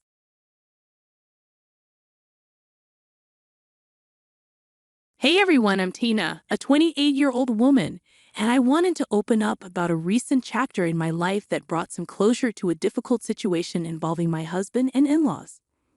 This all unfolded a few months ago, and the chaos has only recently settled. I'm still grappling with the emotional aftermath, and I believe sharing my story might offer some relief. Flashback to 2 years ago when I made a significant life decision, marrying my then boyfriend Jake.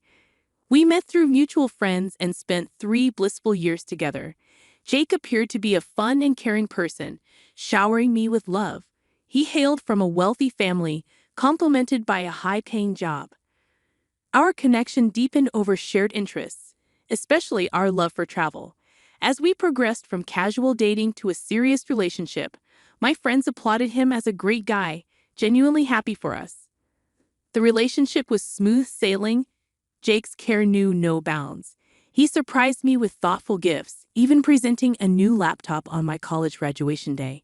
Despite his generosity, I hesitated about him covering most expenses. "Jake, I'm just a college student. I can't afford to reciprocate in the same way. Let's at least split other expenses," I'd insist. Jake, however, dismissed my concerns, emphasizing his desire to spoil his girlfriend. He argued that many of his friends did the same for their partners. Gradually, I accepted his gestures, but I made efforts to reciprocate within my means. Upon securing a well-paying job after college, I was thrilled to finally return the favor. We transitioned to splitting expenses evenly and contemplated moving in together. "You can move in with me," Jake suggested. "I inherited my house from my grandpa, so you won't have to worry about rent. But let's split other expenses. It wouldn't be fair otherwise."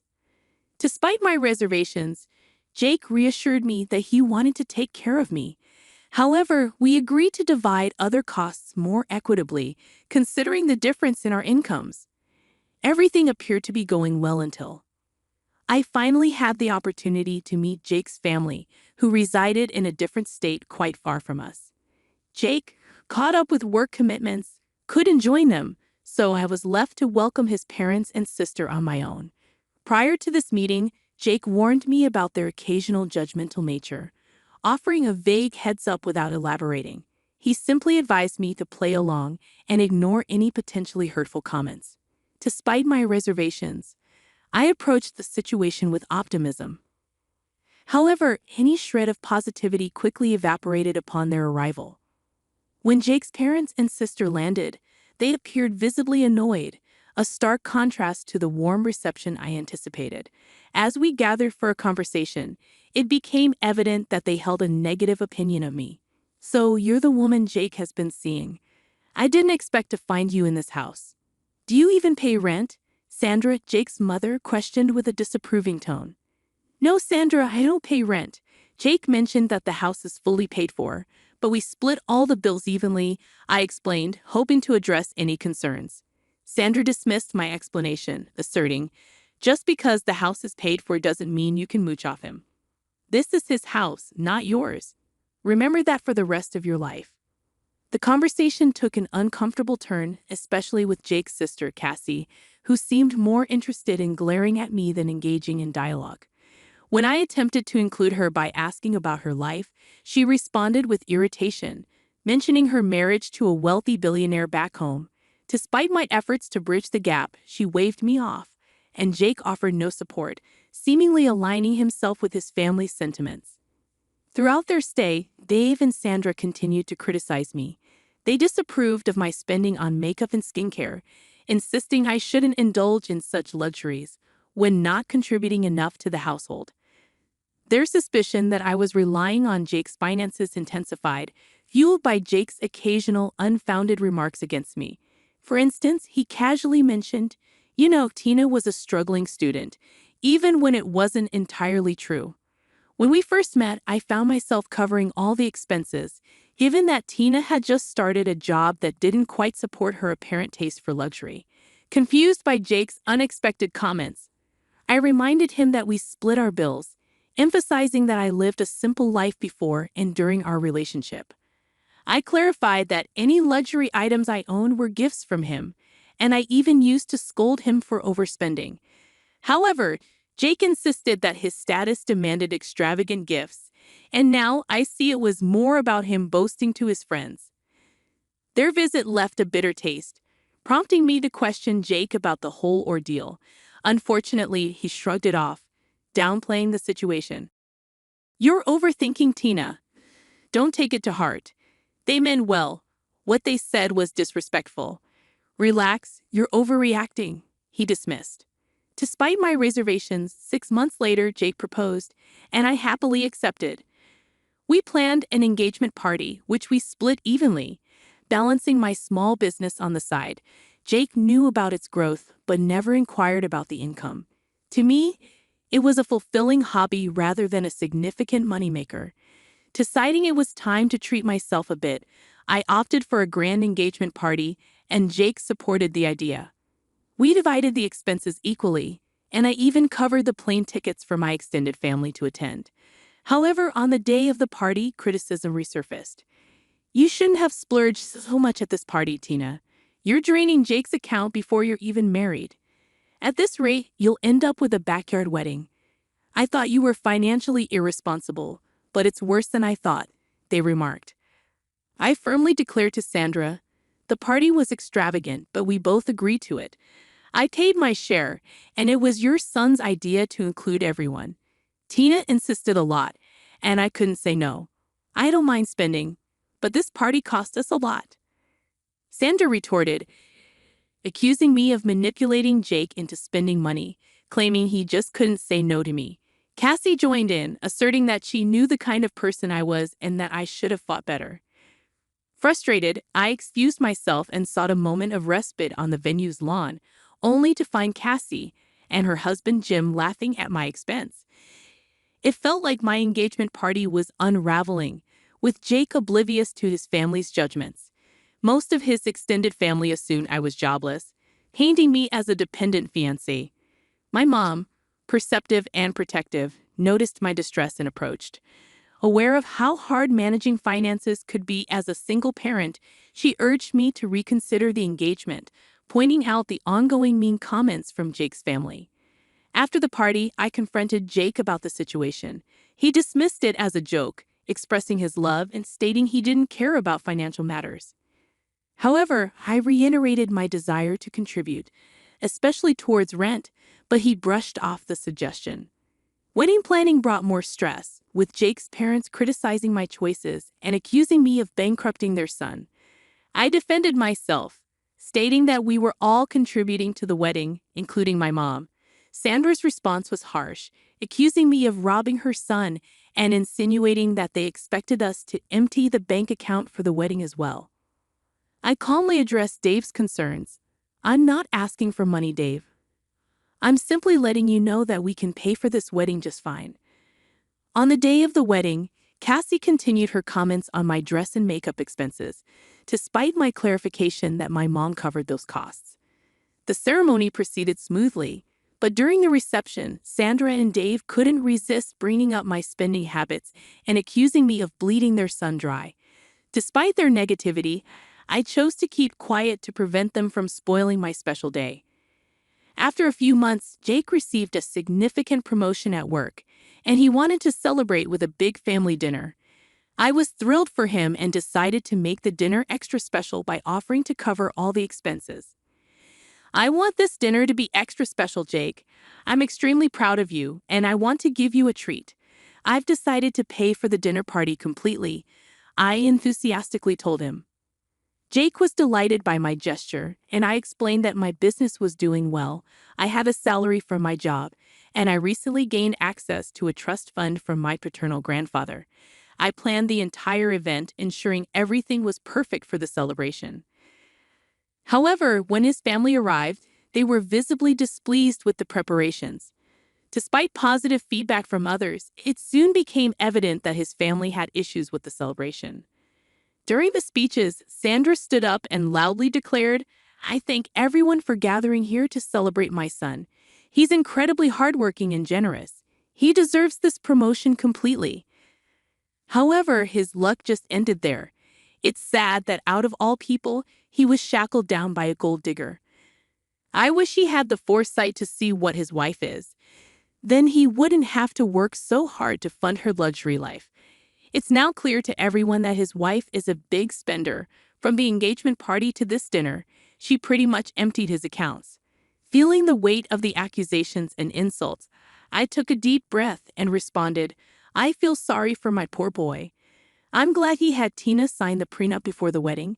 At least some of his assets would be saved." Sandra continued, complaining about her wife's spending habits, expressing relief that she earned enough to keep a trophy wife. Jake joined in, agreeing that he couldn't spend money on himself because there was none left. He remarked that marrying Tina was a mistake, contrasting her with Jim's hypothetical reaction to a gold digger. In shock and frustration, I couldn't hold back any longer. "Do you guys think I am a gold digger?" I asked incredulously, to which Jake added, "Your lifestyle is quite damaging to my bank account." Feeling hurt and misunderstood, I decided to address the accusations head-on. "Since I am such a gold digger to you, let me just show you my bank balance. I guess that will clear things up for you," I declared, revealing my financial standing to everyone. The response was disbelief and accusations. "Did you steal my son's money?" Sandra accused, while Jake questioned, "She must have stolen from you." Frustrated, I clarified, "I don't need to steal money from your son. This is all my blood and sweat. Also, I recently got access to my trust fund left to me by my grandfather. I was going to get a bigger house with it and surprise Jake, but I guess that won't be happening anymore." Despite my attempt to set the record straight, Jake suggested, "We can still buy the house. It'll be a lovely gift." However, I stood firm, expressing my refusal to accept a gift after enduring insults from his family. "This is not happening. Your family has been insulting me for too long, and you never once stood up for me. Instead, you made up these lies about how I'm using your money," I asserted, feeling the need to address the long-standing issue. Jake attempted to downplay the situation, claiming I was overreacting. However, I stood my ground, stating, "No, I am not overreacting. All the people here know what your family has been calling me. They were here when you let them insult me during our engagement party." Feeling the weight of years of disrespect and humiliation, I finally decided I could no longer tolerate the toxic environment. I sternly told Jake, "I want a divorce." He attempted to plead and explain, but my mom intervened, advising him to keep quiet. You never defended my girl all these years. It's time she ends this toxic relationship for good, she asserted. We left the party, leaving the shocked attendees whispering amongst themselves. Despite exposing Jake to his extended family, friends, and colleagues, I didn't care anymore. I was done with him. Mom and I went straight to the house, collected my belongings, and Jake kept blowing up my phone in an attempt to talk. I muted it and went to stay with my mother.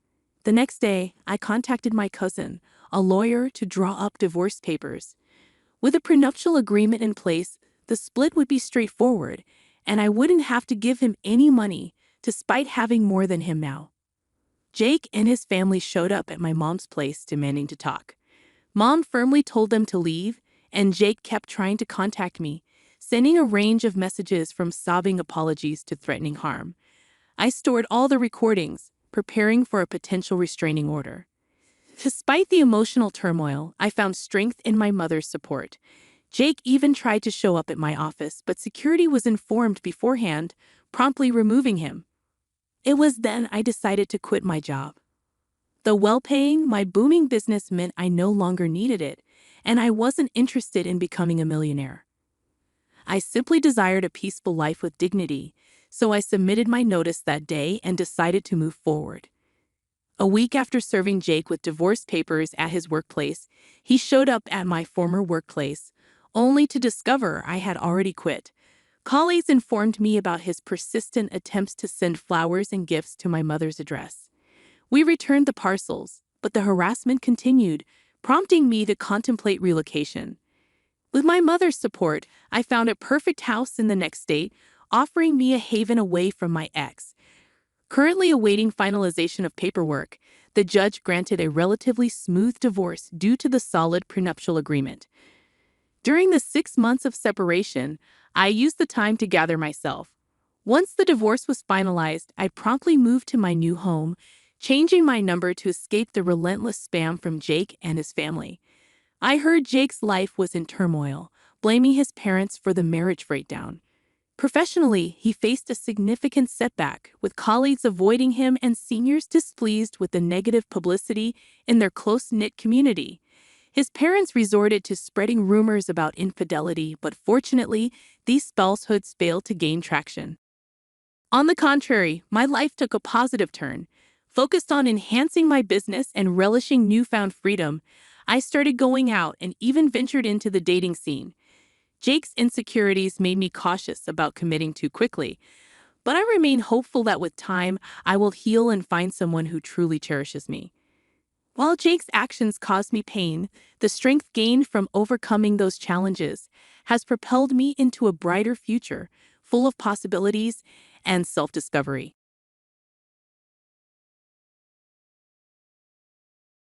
Mel got really upset at my baby shower.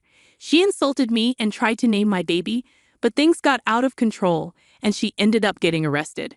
I'm 29, married to my amazing husband Gary, and we're expecting our first child. Gary and I have been together for a long time, got married 4 years ago, and we've been trying to have a baby since last year. We were overjoyed when we found out about my pregnancy 6 months ago. We faced life's ups and downs together, and the news of our little one has brought so much happiness to our relationship. Every day brings us closer to meeting our baby, and we can't wait. Pregnancy has been a mix of emotions, from the excitement of finding out to feeling the baby kick.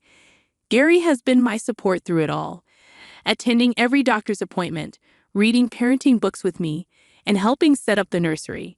We're fully in baby mode now, discussing names, decorating the nursery, and making plans for the future. Gary is thrilled to be a dad, and his enthusiasm warms my heart. We're sharing the preparations for the baby and facing the challenges and fun parts of pregnancy together, enjoying every moment. 2 months ago, we decided it was time to share the exciting news with our family. After making sure we passed the crucial first trimester, we invited our parents, close family, and friends for lunch. They were expecting a regular lunch, but when they noticed my growing stomach, their expressions changed to joy and amazement. My mother even started crying when she saw me and confirmed the pregnancy. My mom understood why we kept the pregnancy a secret and was happy to be a grandmother soon. However, Gary's mom, Barbara, had a different reaction. Instead of sharing our joy, she got angry when she found out we kept the pregnancy hidden. She felt left out and accused me of excluding her on purpose. Even though I tried to explain, she stayed mad and wouldn't talk to me. This put a damper on what should have been a joyful family occasion. Throughout the night, Barbara ignored me and even disrespected my mom, who had always been kind to her before. Barbara seemed upset, buried in her phone while everyone else talked. She openly told everyone how she had no idea about my pregnancy, making her feel like she missed out on time with a grandchild who wasn't even born yet. My husband and his brother noticed Barbara's frustration, and as tension grew, I reached a breaking point. I stepped out to gather myself, and my mom comforted me until I could return. At the end of the night, Barbara made a point of saying goodbye to me last, barely exchanging more than a quick greeting. Later, my husband walked them to the car, where they had a loud argument that I could hear from the foyer. Barbara used the opportunity to complain about me, making the situation even stranger. Luckily, all our guests had left by then. It was just my parents, Gary, and his parents left.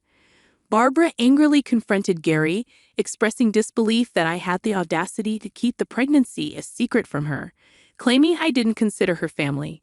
My husband calmly explained that we waited until it was safe to share the news, but Barbara started yelling. Their conversation went like this. Barbara, this is our grandchild. I deserve to know from the beginning. Gary, Mom, it's not about deserving. It was a decision we made together. We wanted to be cautious. Barbara, cautious? I am her mother-in-law. She should have trusted me. This is all her fault. My husband lost his temper, telling his mother it was their decision, and if she blamed me, she should blame him too. He asked her to stop attacking me and leave to cool off. Barbara stormed away, leaving my husband visibly frustrated and disappointed. I didn't realize tears were streaming down my face. Gary comforted me and guided me back inside. My parents stayed back, sensing the tension until I felt composed. Barbara didn't stop there. Later that night, I got a message from her. Anxiously, I read it, and it said, I must say I am deeply disappointed in you. You knowingly kept a significant piece of information from me, and I find it absolutely unforgivable. I can't believe you would rob me of the joy of knowing about my grandchild from the very beginning. This is not how a family should operate, and I find it disrespectful and hurtful. Instead of apologizing for your immature action, you are causing a divide between me and my son. Shame on you. Her words cut through me, and I felt a mix of anger and hurt. I showed the message to Gary, and he was furious. He couldn't understand why his mother would react so negatively and blame me. Gary decided to call her, warning her not to send such negative messages, as it might distress me further. He even threatened to cut her off if this behavior continued. Gary's words and angry tones seemed to have an impact on Barbara. Faced with the possibility of being cut off, she changed her tune. Instead of acknowledging her own role in the conflict, she proposed a solution. She claimed the only way she could forgive us was if we allowed her to throw us a baby shower. This sudden turn of events left us surprised and skeptical about her motives. She pleaded how nothing would bring her more joy than to throw a grand celebration for me and her grandchild, taking care of everything. Gary looked at me curiously, but I remained skeptical. Barbara's sudden change of heart seemed more like a tactical move to regain control and assert her dominance, rather than a genuine attempt at reconciliation. Despite my reservations, Gary, always wanting to find a middle ground and keep the peace, entertained the idea of accepting her offer. I expressed my concerns to Gary, stressing that accepting her offer might only fuel her belief that her behavior was acceptable. Gary understood my perspective but hoped that allowing his mother to throw a baby shower could be a way for us to mend fences before the baby arrived. I reluctantly agreed, and Gary informed his mother to go ahead with the planning for my baby shower. She was overjoyed and expressed her gratitude for allowing her to take charge. Despite entrusting her with this responsibility, I assumed there would be some level of collaboration where she would seek my input and consider my preferences for my own baby shower, with the event still a month away. I expected more detailed planning for my baby shower in the coming week. To my dismay, my mother-in-law went rogue, taking charge of everything without consulting anyone, including me. When my mom tried to discuss the baby shower with her, my mother-in-law simply said everything had been decided, and it would be a surprise for me. The lack of communication and consideration left me feeling disheartened and frustrated. On the day of my baby shower, the air was filled with a mix of excitement and tension. I arrived at the venue, a local banquet hall, surrounded by close friends eager to celebrate our upcoming little one. However, I couldn't help but notice the outrageous decorations my mother-in-law had chosen, a sea of brown and beige balloons, creating a theme that was entirely her creation. I absolutely hated the decoration. It looked like a misguided attempt at a safari theme gone wrong. The overwhelming presence of brown and beige clashed with the vibrant atmosphere I had envisioned. I had imagined soft pastels and delicate touches, but my mother-in-law had gone the opposite way. Tension escalated when I saw an eye-catching display near the entrance, an enormous banner featuring an elaborate collage of my husband's baby pictures with Barbara. Everyone looked confused, wondering why she chose to display my husband's baby pictures during my baby shower. She laughed it off, saying she expected our baby to look exactly like my husband, and she was proud of how cute he was as a child. I stared at her, trying to comprehend if she had lost her mind. It was clear she was determined to make the day more about her experiences as a mother than about the imminent addition to our family.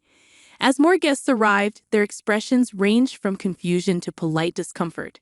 Looking around the room, the sea of brown and beige balloons, coupled with the towering banner showcasing my mother-in-law and my husband, created an ambience far from the elegant and joyous atmosphere I had envisioned for my baby shower. I exchanged apologetic glances with some of my friends who clearly shared my sentiment. When my mother walked in, her eyes widened in shock as she observed the horror my mother-in-law had unleashed upon the venue. Her eyes then locked onto the banner, and I could sense her disbelief at the audacity of showcasing a college that seemed more like an exhibition of my husband's childhood. In a bold move, my mother walked over to the banner. Her expression shifted from disbelief to determination. Without uttering a word, she firmly grabbed hold of the banner, decisively removing it from its prominent display. The room fell silent, and all eyes turned toward my mother as she carried away the intrusive display that overshadowed the celebration. I couldn't help but feel a surge of gratitude toward my mother for her unwavering support. My mother-in-law, who was busy talking to other guests, looked in horror as my mother threw the banner into the dustbin. In a disapproving tone, she asked what my mother thought she was doing, insisting the banner was a special touch to celebrate the baby and the family. Undeterred by the disapproval, my mother responded with a firm yet composed voice, asserting that the celebration was about me and my baby, not a showcase of my mother-in-law's personal achievements. The guests around them were drawn to this unexpected confrontation. Undeterred by the disapproval, my mother responded with a firm yet composed voice, asserting that the celebration was about me and my baby, not a showcase of my mother-in-law's personal achievements. The guests around them were drawn to this unexpected confrontation. My mother-in-law, sensing the attention shift, tried to regain control of the situation, explaining she thought it would be nice for everyone to know who was responsible for the event's beauty. She wanted everyone to see how cute Gary was as a child. However, my mother continued, reminding her that she begged me to allow her to throw the baby shower, and that it wasn't a platform for her personal agenda or an attempt to steal the spotlight. The room hushed as the exchange unfolded, with guests glancing at each other uncomfortably. Realizing her attempt to dictate the narrative had backfired, my mother-in-law retreated with a forced smile and returned to her conversations with other guests. Despite the tension lingering throughout the event, the baby shower continued, with me trying my best to focus on the positive energy for my friends and family. I thought there wouldn't be any more surprises from my mother-in-law, who seemed to be drinking a bit too much for a baby shower. We played various party games, and the guests were slowly starting to enjoy themselves. Then came the gift opening session, and everyone's thoughtful gifts for my baby were pleasant surprises. However, my anticipation turned to bewilderment when my mother-in-law handed me a conspicuously large gift box with an exaggerated smile. The room fell silent, and I felt a mixture of embarrassment and frustration. My mother looked at her angrily, and the guests exchanged awkward glances, unsure of how to react. Trying to diffuse the tension, I mustered a weak smile and thanked her for the thoughtful gift, suppressing the urge to roll my eyes. The situation escalated during the cake-cutting ceremony. My mother-in-law had ordered an extravagant tiered cake with over-the-top decorations. She made a big show of it, clinking her glass to make everyone look at her. Wondering what she was up to, we all looked at her curiously and waited for her to speak. Barbara then announced that she had come up with the perfect name for our baby girl. Keep in mind, we hadn't even settled on a name ourselves. She proudly declared that the baby would be named after her great-grandmother, with a name that seemed straight out of a Victorian novel. I was shocked and a little irritated that she assumed she had the naming rights. I stepped in politely, explaining that my husband and I wanted to pick our baby's name together. It was a decision we wanted to make as parents. However, my mother-in-law wasn't having any of it.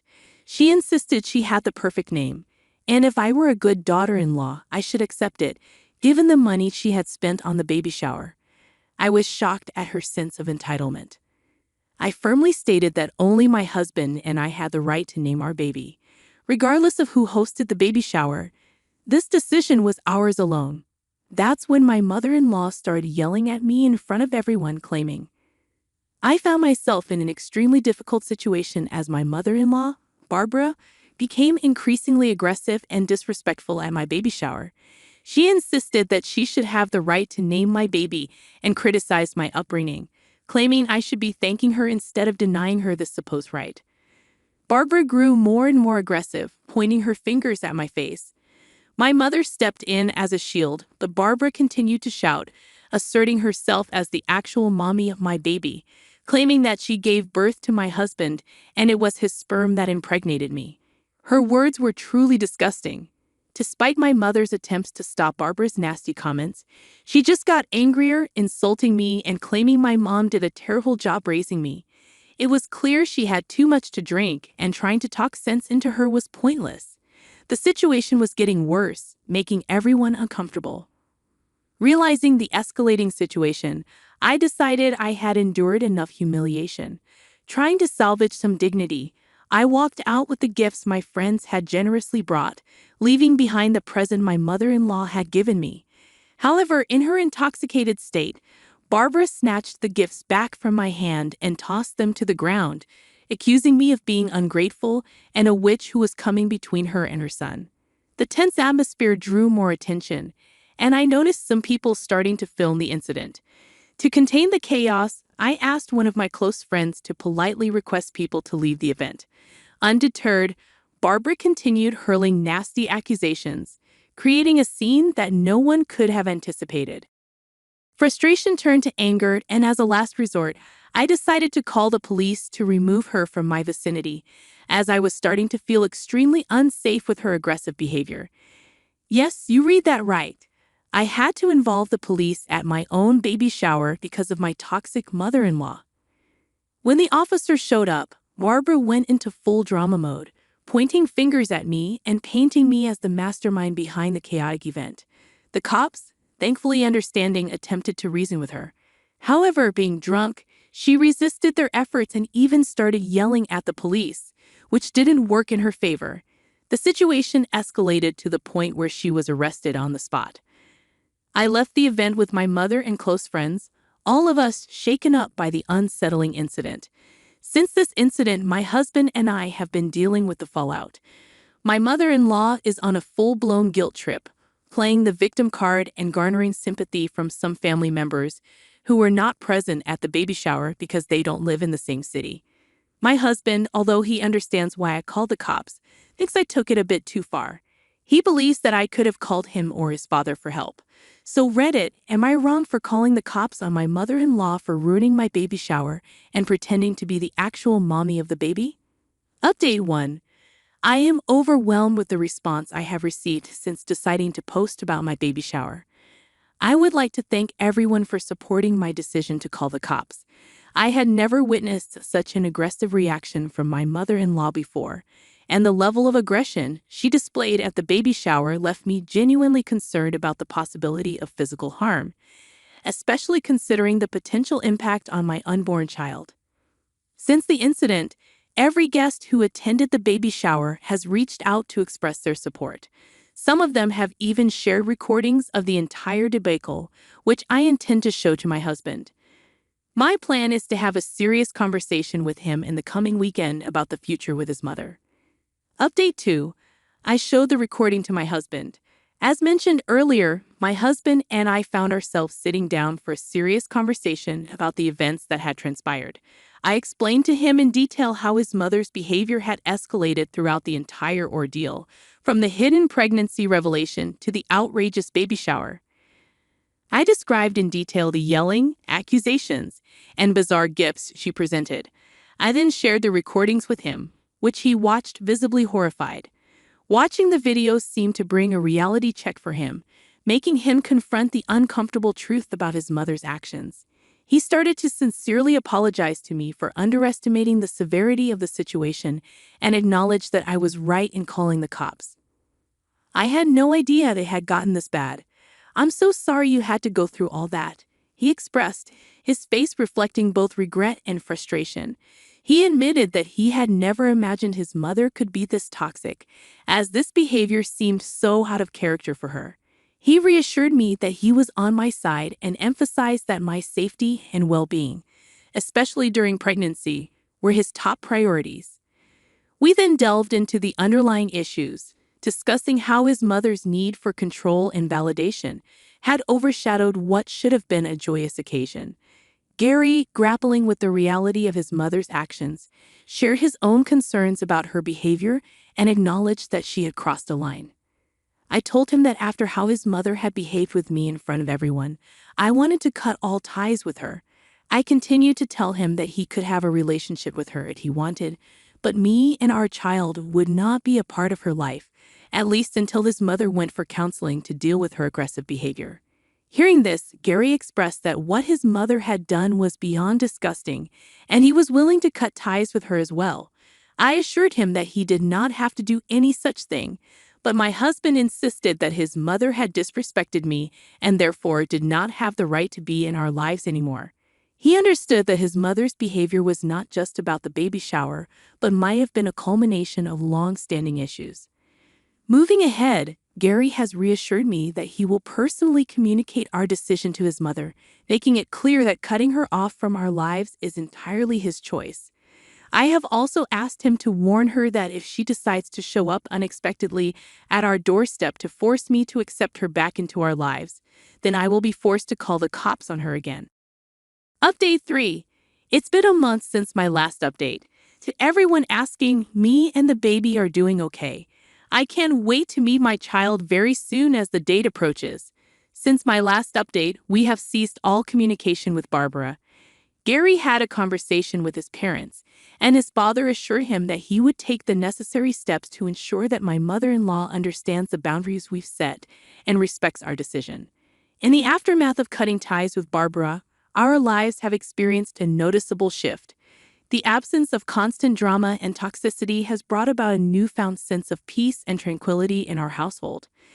Gary and I are now able to focus on preparing for the arrival of our baby without the looming cloud of Barbara's disruptions.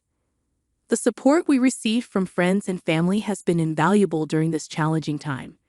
My parents and my close friends have been pillars of strength, offering their encouragement and understanding. Even some family members who were initially unaware of the extent of Barbara's behavior have come forward to express their support after witnessing the shocking events at the baby shower through the viral videos. Our journey is far from over, but this experience has strengthened our bond and highlighted the importance of facing challenges together as a united front. The decision to sever ties with Barbara was not made lightly, but it has proven to be a necessary step for our well-being. While there may be lingering challenges, we are optimistic about the positive changes this choice has brought into our lives.